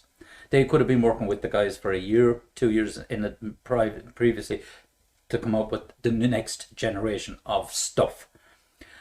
What the companies now are doing, they're not going so much to the pro cyclists and the celebrity cyclists, so to speak, they're going to the big Instagram accounts and Facebook accounts and going to people that are commenting and have big followers, and people might talk about bike technology, and suddenly they'll have 2, 3, 4,000 or a couple of 100,000 people following them, and because they produce quality material on video, stuff that's interesting to particular genres of people. And the companies are targeting, look, would you try out this piece of technology? What about this Fitbit? What about this pair of cycling shoes and so on? And tell us, and they'll all come up. And that's not even new. In terms of empowered consumers, these are the new guys that are influencers as such. I hate that word, but nevertheless, it's the reality. And you'll know the good guys from the not so good guys. You'll spot the guys that are genuine, and they will tell you, look, I'm being sponsored, they sent it to me, but I'm giving a very unbiased view and so on and so forth. But that's been taken from the gamers, and how they would be getting bits of kit to try out first and so on. I mean, what's your man, the big gamer that I actually follow them to learn more about video production and online stuff.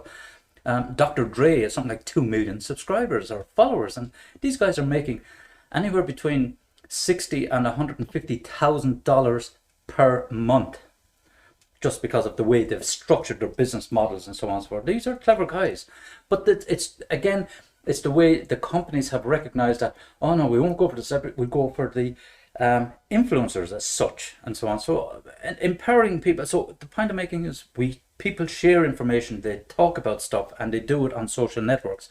So this is just an added dimension to how forces can impact on the way you're doing things, and trying to keep all these, because some customers will be happy with one part, other customers won't be so happy and so on.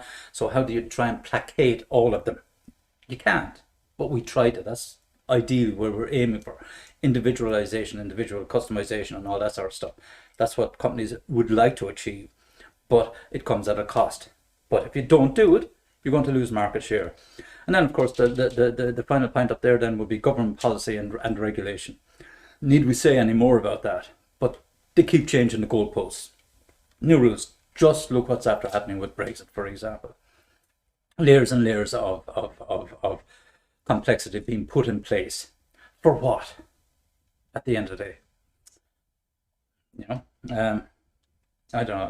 I just have a bee in the bonnet about that sort of stuff, you know. And as I said, some may call me disingenuous, but I speak my mind, and it's my opinion. It's politicians interfering with commerce. Okay? Why? Because it gives them talking space. It gives them ranting space, and so on. Says you. In any case, that's but nevertheless, we do have to have standards. But a lot of the standards and policies and regulation that are put in place are non-governmental. A lot of them in more recent years are industry imposed. So companies are beginning to, or groups of companies are beginning to self-regulate and self-enforce. And you know, you look at any of the quality assurance type engines that we have in place. You know, you'd have all the Six Sigmas, you have the ISOs, and look how ISO had to change during the 80s, 70s and 80s. ISO was a totally different animal to what it is today. They just looked at measuring stuff as it came out, you know, and finding fault, and then writing a corrective action and so on. And so then they started, what was it came out that challenged them? Wasn't ISO or the forebears, and then you had kind of the Six Sigma, the preceders to Six Sigma, capability, maturity modeling entities and all this sort of stuff. They started looking and said, let's get the processes right. And if we get the way we're doing things, then the inputs and the outputs will look after themselves. And that's a fundamental issue in business, you know. Never blame people, blame the process. You might say, Jesus, Mark, that's a bit of a cop-out. No, it isn't. Because, you know, you can educate people and so on, but if you have a badly written process, no matter how well people, how well intentioned they are, how well experienced or educated they are, whatever the case may be, however good they are, if you have a badly written or defined process, you're going to get poor products out of it, or poor services out of it. And a golden rule in business is if you want to change processes, it used to be the case that the quality manager came down and said, oh, we're going to change this process, or in the good old days, the time and motion man, clock this, measure this, and so on and so forth.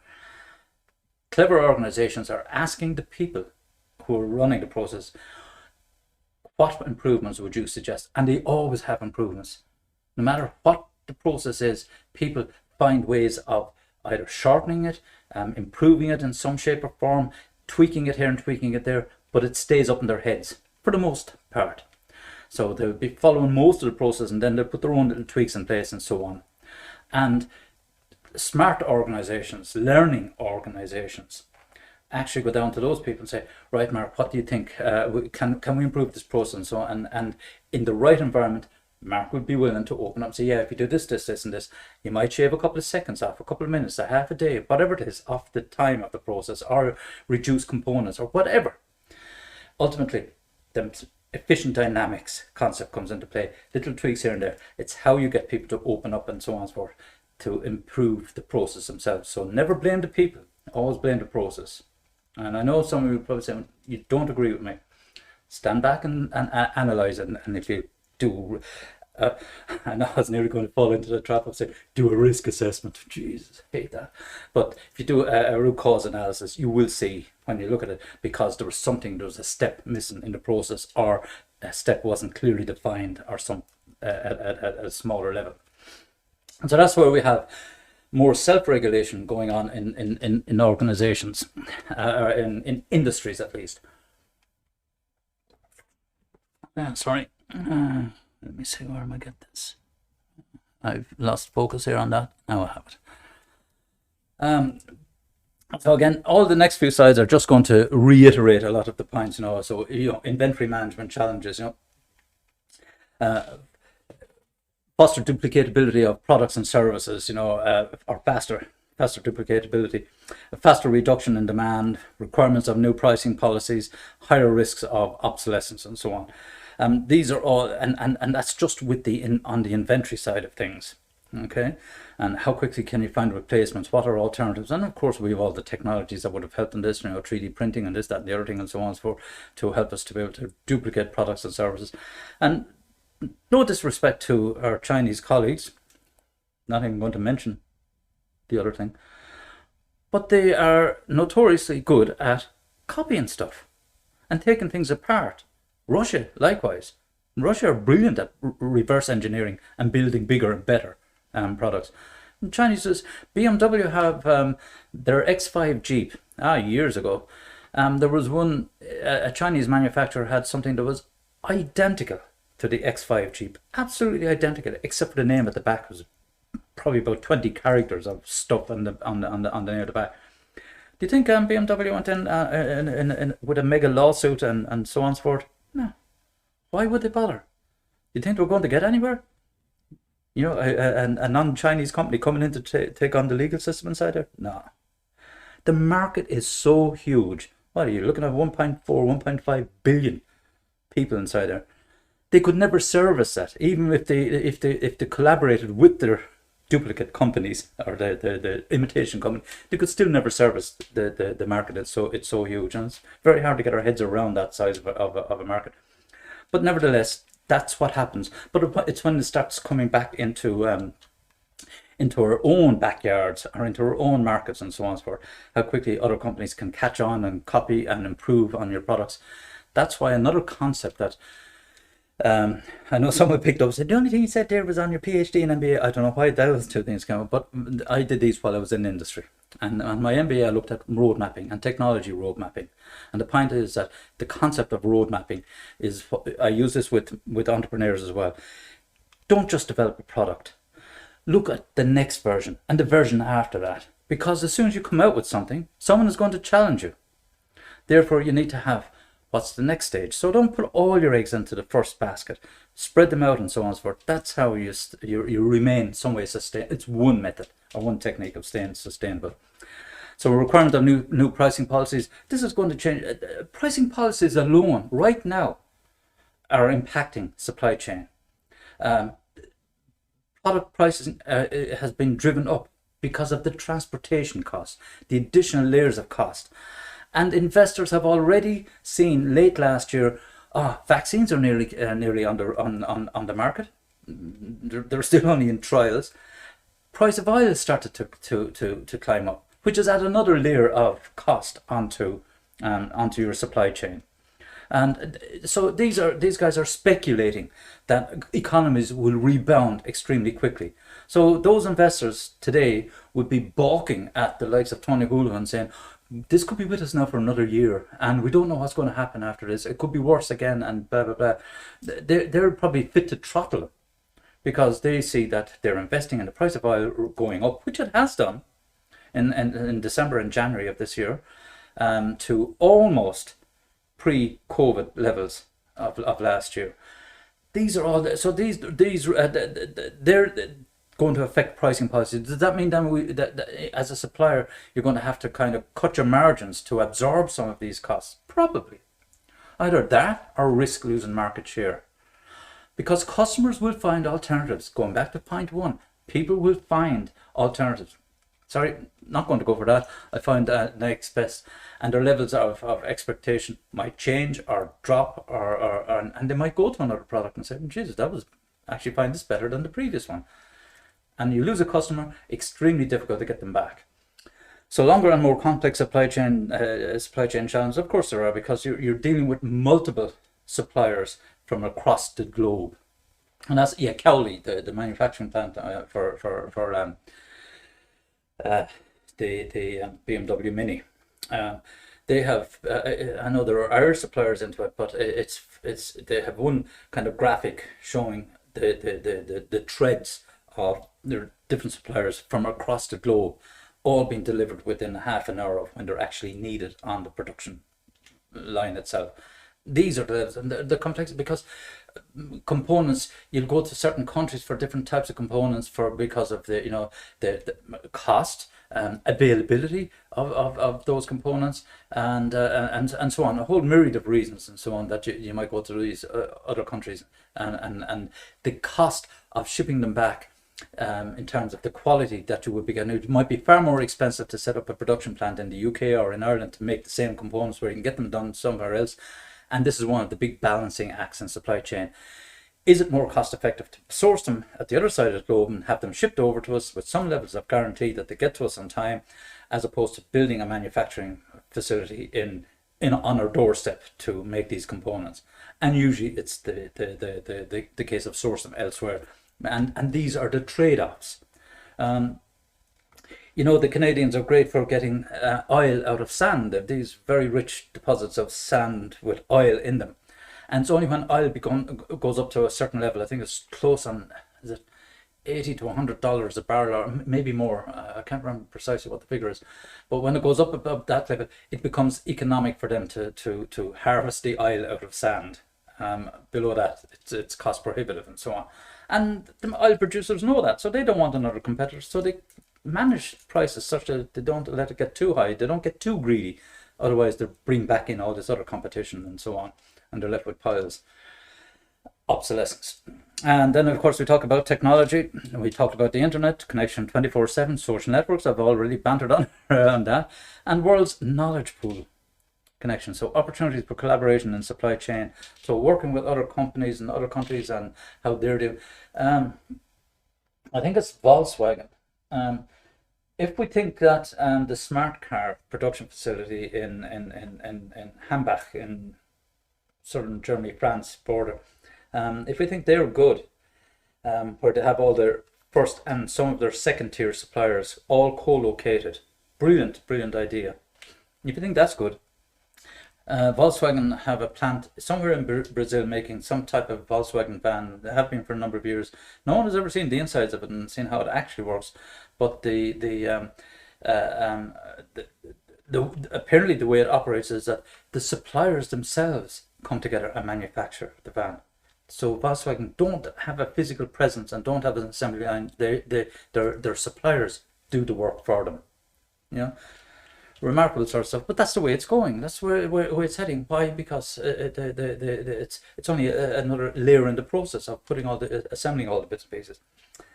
So then if you look at organizations, so we talk about during the 80s and especially 90s, economic powers and driving forces, supply chain, shift from products manufacturing to retail end and to supply chain and so on.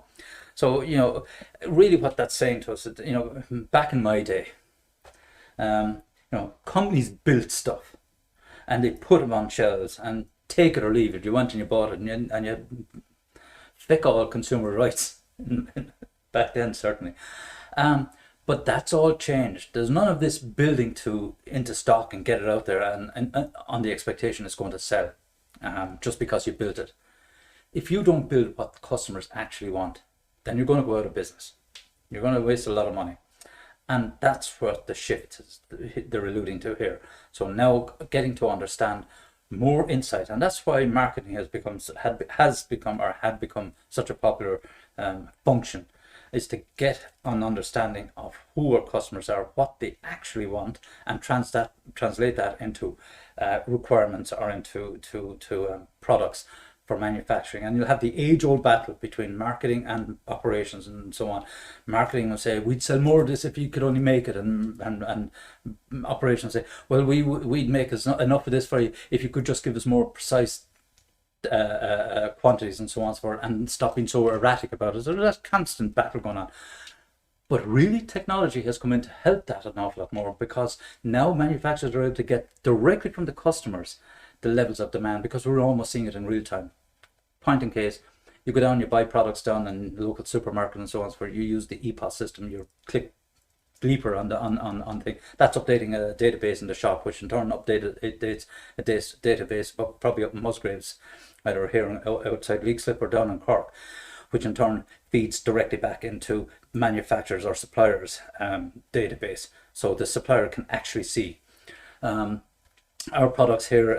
One of our products is was manufactured in Pakistan. The hub or owning company is in Dubai, and they then set up a place in the UK, but I think it's reverted back to Pakistan. But for them to be able to keep us supplied with the product, it's a high-end architectural type stuff for offices. To keep us supplied, they're looking at our SAP system, so they have access in part to our SAP system to be able to see the volume of product that's moving and so on.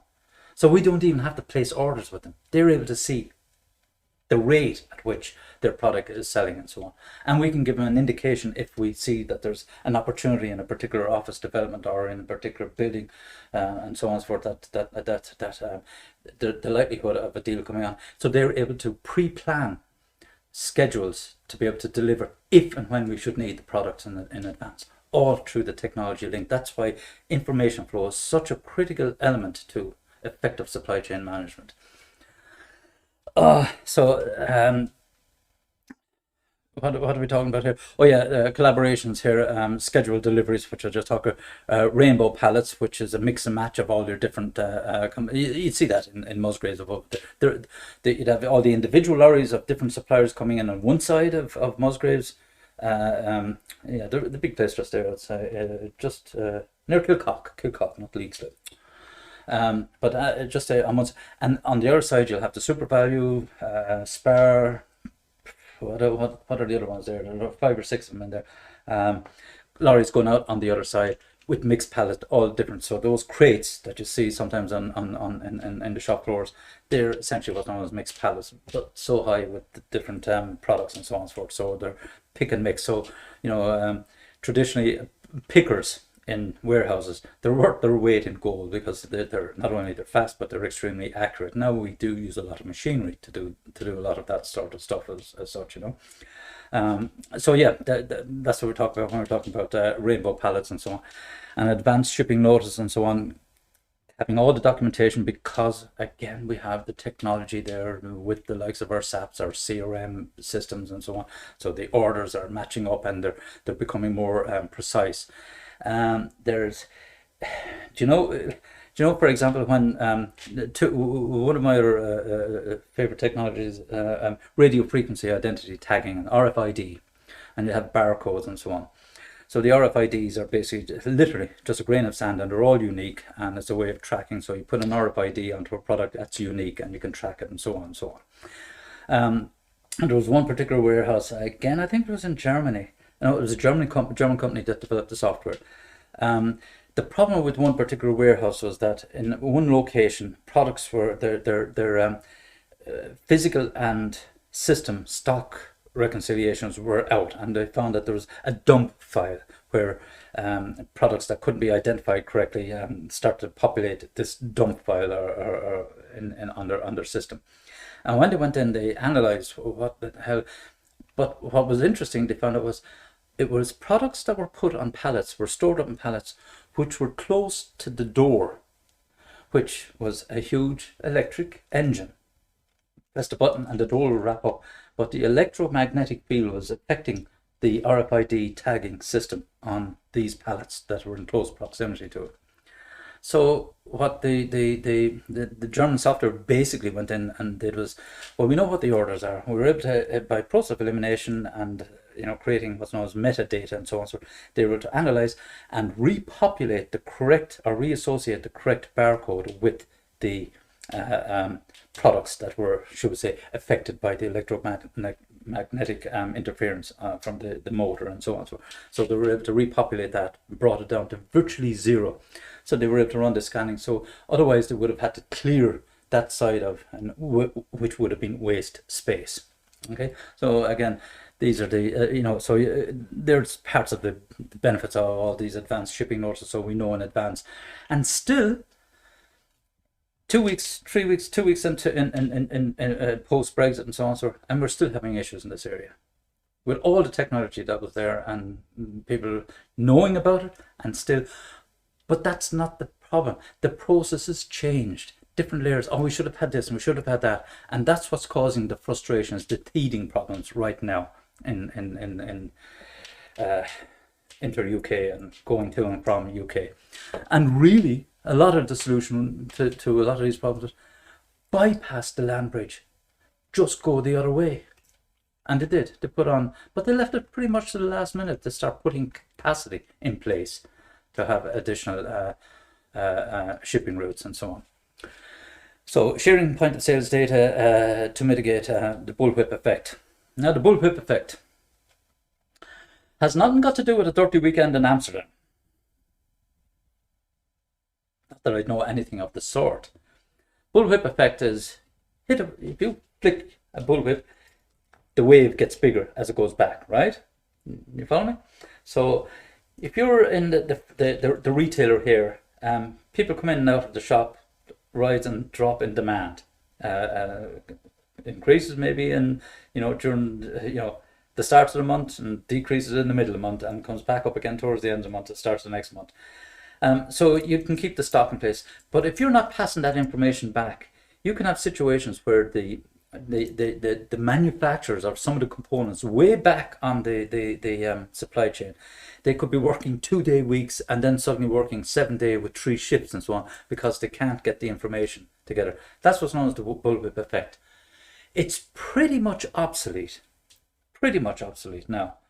Why? Because of technology, information being passed back along.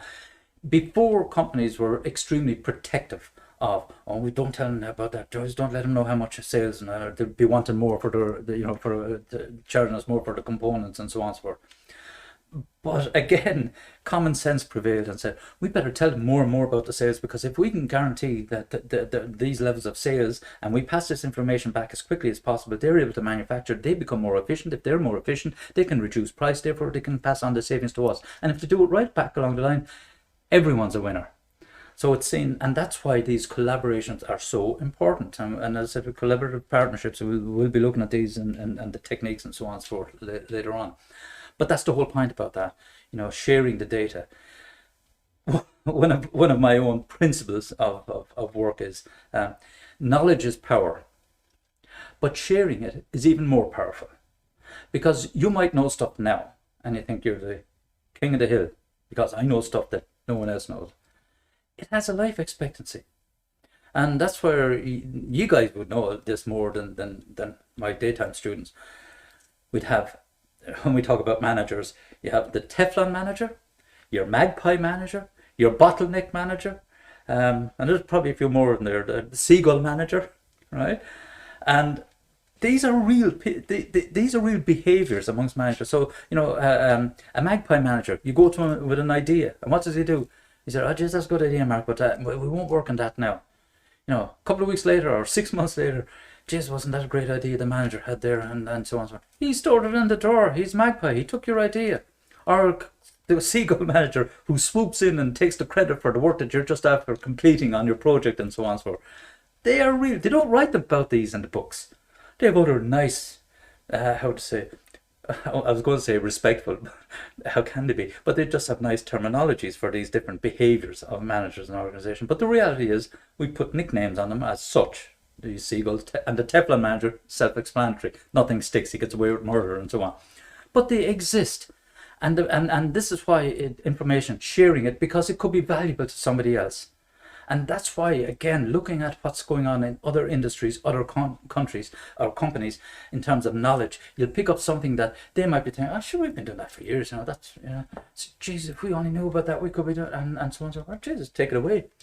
Toyota. For example, earlier on, that's exactly how Dell operated in Limerick with vendor managed inventory.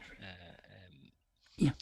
Third parties, I suppose, with their stock registered on the supply chain system in Dell and called off and replenished, if you like, overnight or on a 24-hour feed, basically. Yeah, no, absolutely. It's so they're getting total visibility, and that's what keeps costs down. It drives down overall costs of delivering. I was saying something there. Where was I? I was giving out about the different managers, having a rant about the managers, wasn't I? And sorry, Colin, no, I'm not saying you distracted me. It was a particular point I was thinking of. It'll come to me again. But where's in? So that's the bullwhip effect and mitigating all of that, and it's virtually unheard of nowadays. But sharing power and sharing knowledge and sharing systems and opening up the systems and so on. So companies have become, I'll use the word loosely, but a little bit more trusting of their partners and so on. So they begin to see the bigger picture. So it's not just about the local simple company. It's about how well we work as a group or as a team in terms of delivering to meet customers' expectations, because it's all about not only driving down costs, that's always going to be a challenge, doing things more efficiently and so on, but also variety and delivery and speed of delivery. The 5 performance objectives: speed, cost, delivery, what else is there? Flexibility and dependability. I'm just going to sit down now. Oh, geez.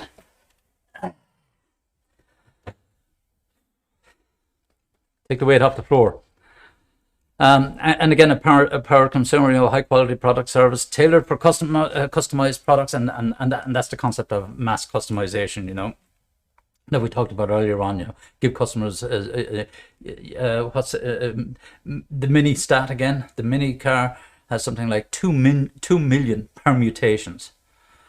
So it's and that's just from a basic models. And again, if you look at any of your Apple's brilliant strategy when they came out with their MP3 players, the iPods, you bought them an 8, 16, 32, 64, 128 gig. I don't know if you went any higher than 128 gig, and but marketing, as marketers do, convince people, these are great, and these high-end phones, and they're charging a fortune for these iPads, MP3 players, as such.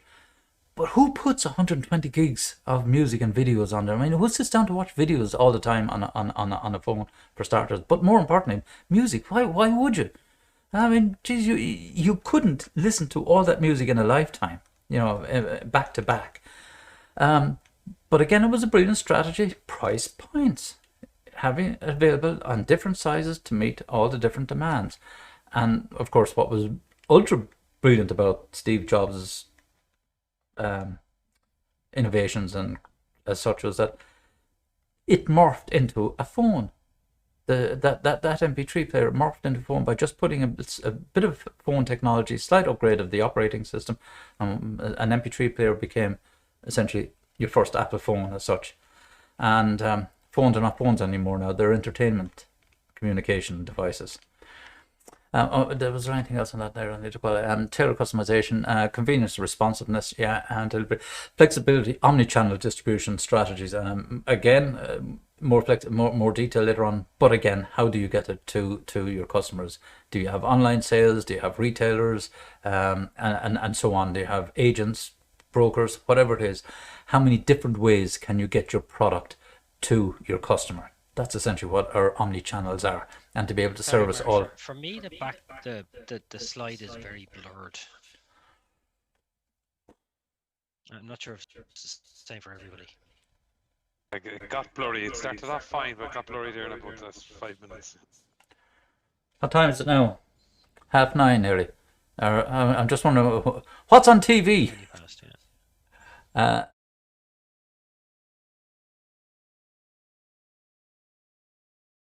Operation Transformation. That's it.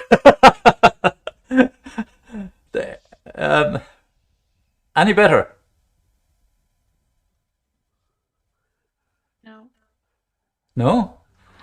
My own Wi-Fi has been very poor. Is it? I've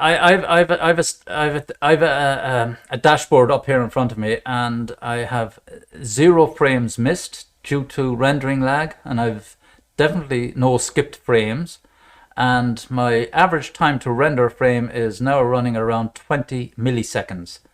So everything is in white. When that goes into orange or red, then I know there's issues on my stuff getting out to you on the system. And I'm running at just under 40% CPU capacity, which is fine. Normally I'd be down around 20% anyway. So Intel there leaks like bobbing your broadband. what? There's Sorry? probably Intel there and leak slip robbing your broadband. Oh Jesus, probably. Well, God help us when Apple kick in. You know, it's a bit unfortunately, if you're in the HEA, we have a network called EduRoam, and it's more powerful than any company in the country. It's a phenomenal system. They use it for that telescope down in Burr. That's constantly taking very high resolution graphics, pictures and so on, for the radio pictures and so on, which are phenomenally huge files, and they're transmitted on this network, and they still have massive spare capacity. You folks in the HSE, you probably know it. Ever since hospitals became university hospitals, they all have what do you call it? EduRoam is on their networks now, and yeah. Anyway. Is it improving? Let me refresh the slide. Here, I'll go back and come forward again. Still blurry. Oh, it's the same for me, but sure, we've only a few minutes left anyway. Might as well drive on. Doesn't matter. Yeah. Yeah, Plow on. A few minutes is aspirational.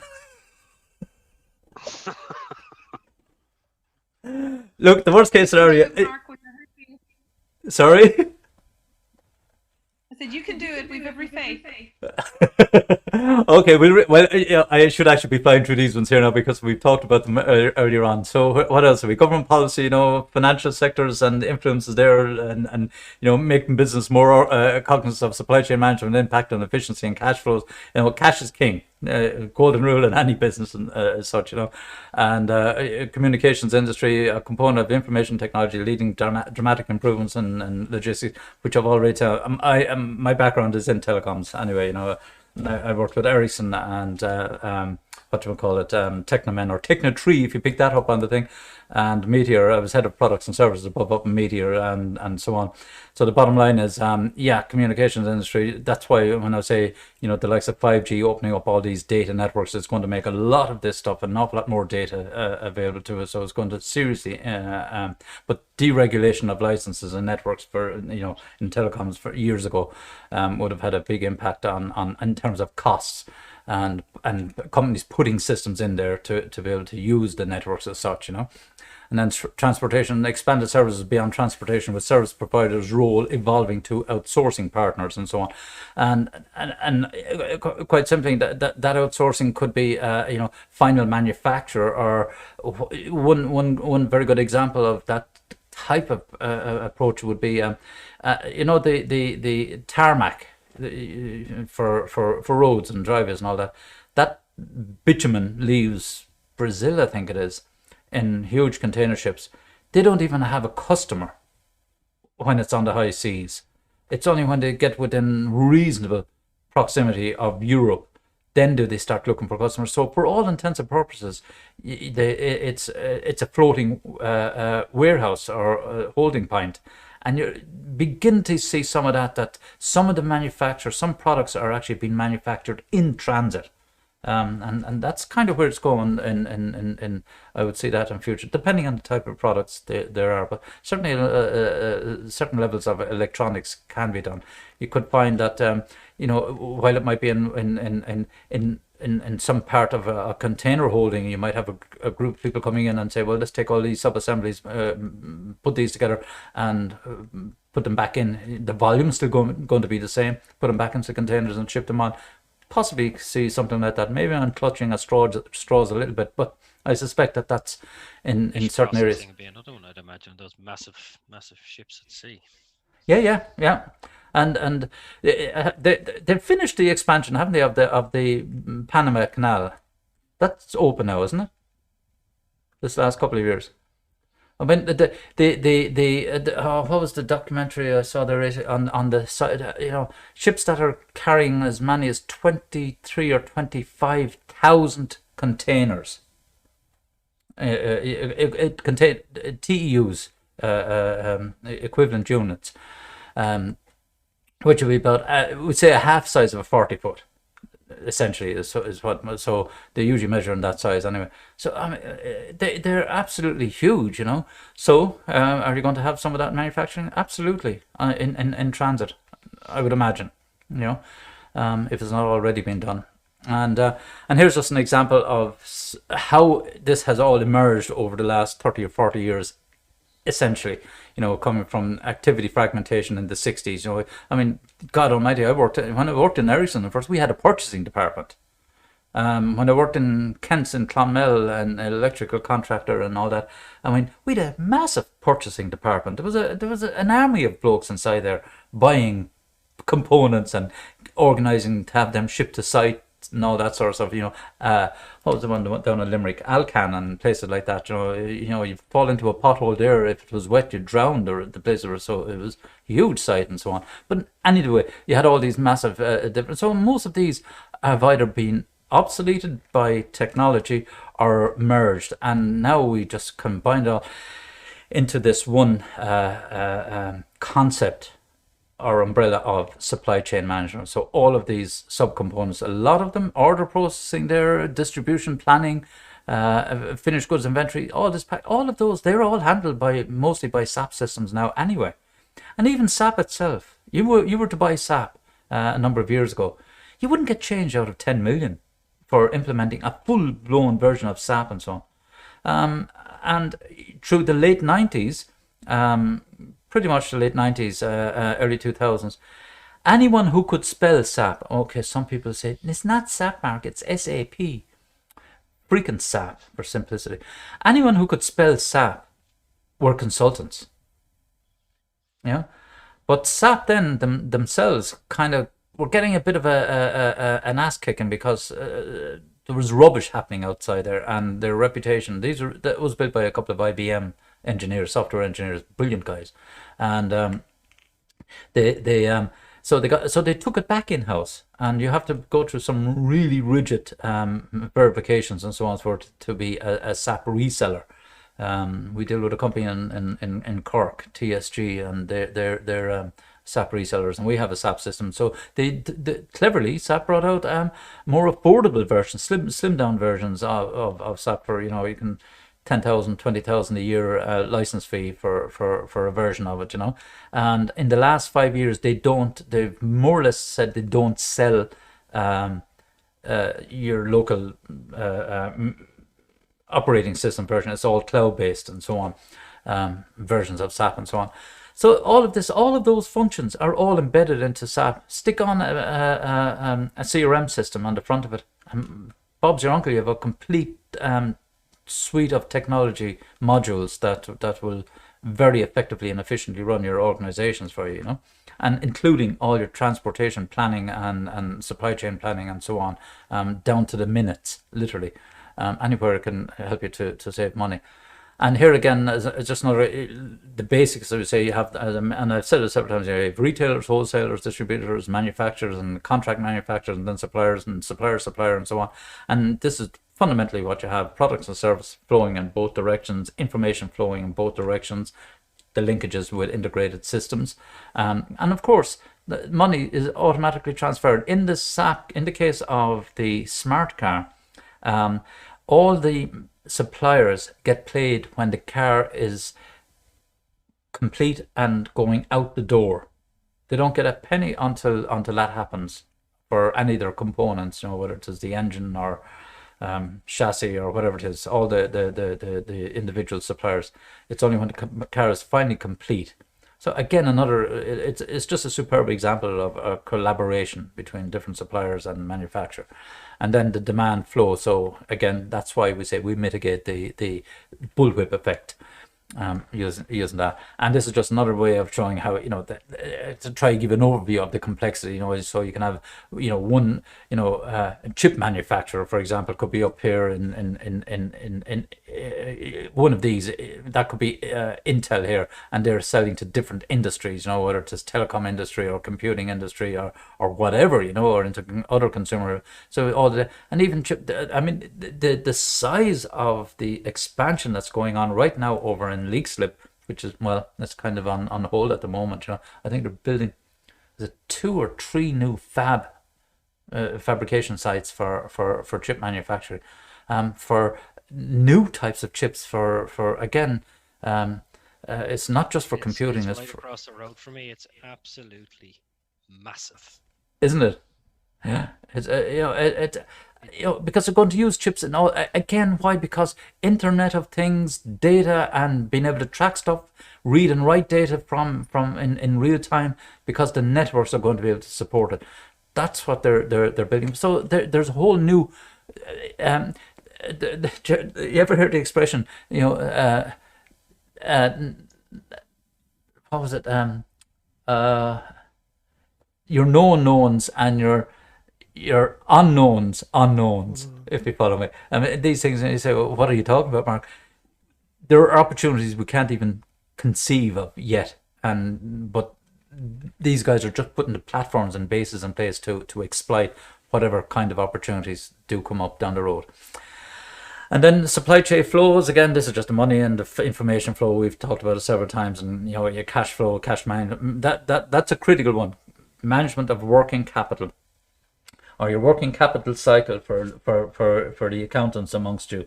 And I know I said in the introduction, Waterford RTC, that's where I did cost of management accounting for a few years before I and then went into industry in accountancy. And then when 2 and 2 became 5, I said, to hell with this, I'll get into software engineering instead. And I did. And the rest is history, as I say. But anyway, cash management, that's the critical. If you can't manage cash, get out of business. I used to joke, some of you are probably going on to do an MBA. Is that the case? God love you. Of course, you'll be fine. In actual fact, that's why you're gone to this module. This module is my MBA version, pretty much. That's why it's level 9. So it's kind of getting you ready for year 2 punishment or suffering as such. But in any case, where was I going with that? Cash. Oh yes, as I said to my MBA students,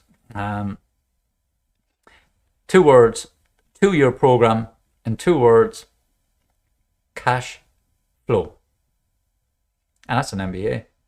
If you can't manage your cash, get the hell out of business. Whether you're running a small corner shop selling cigarettes, open packet, can't do that anymore, but small or running a multinational organization, you can't manage cash, get out of business. That's all it is.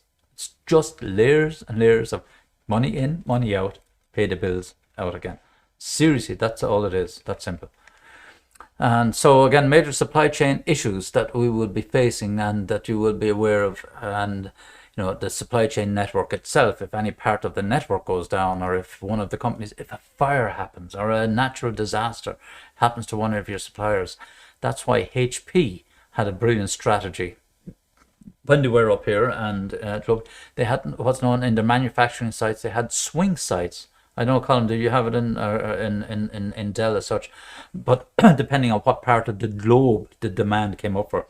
So if there was a surge in demand in the US for HP print cartridges, the Irish site would take up the additional capacity for production, along with serving Europe and so on and so forth, and maybe some other Asian site would come up. So it was like, I jokingly used to call it the whack-a-mole approach. Another way, in a fairground, you have the moles, you have to try and hit them, they come up from wherever else. But that's how I describe it. So you don't know what's happening. So as long as you're able to respond, and your different manufacturing sites and facilities can take up the slack or get additional help from other sites. Boston Scientific would have similar types, global networks in terms of their production and so on. Oh yes, that was the point that I was going to make earlier on about Toyota. Remember we were talking about when I was talking about sharing information and knowledge and all that, and organizations. I don't know if maybe some of you might have already been there, but Toyota's manufacturing plant in Japan, they run programs, and for any company that can come in and look at their systems, look at how the different manufacturing. So, and there's why can I never find it on my library? I have a couple of books on Toyota's manufacturing. They're written by a guy called Jeffrey Licker, and I can't see them there now. I must have loaned them to somebody.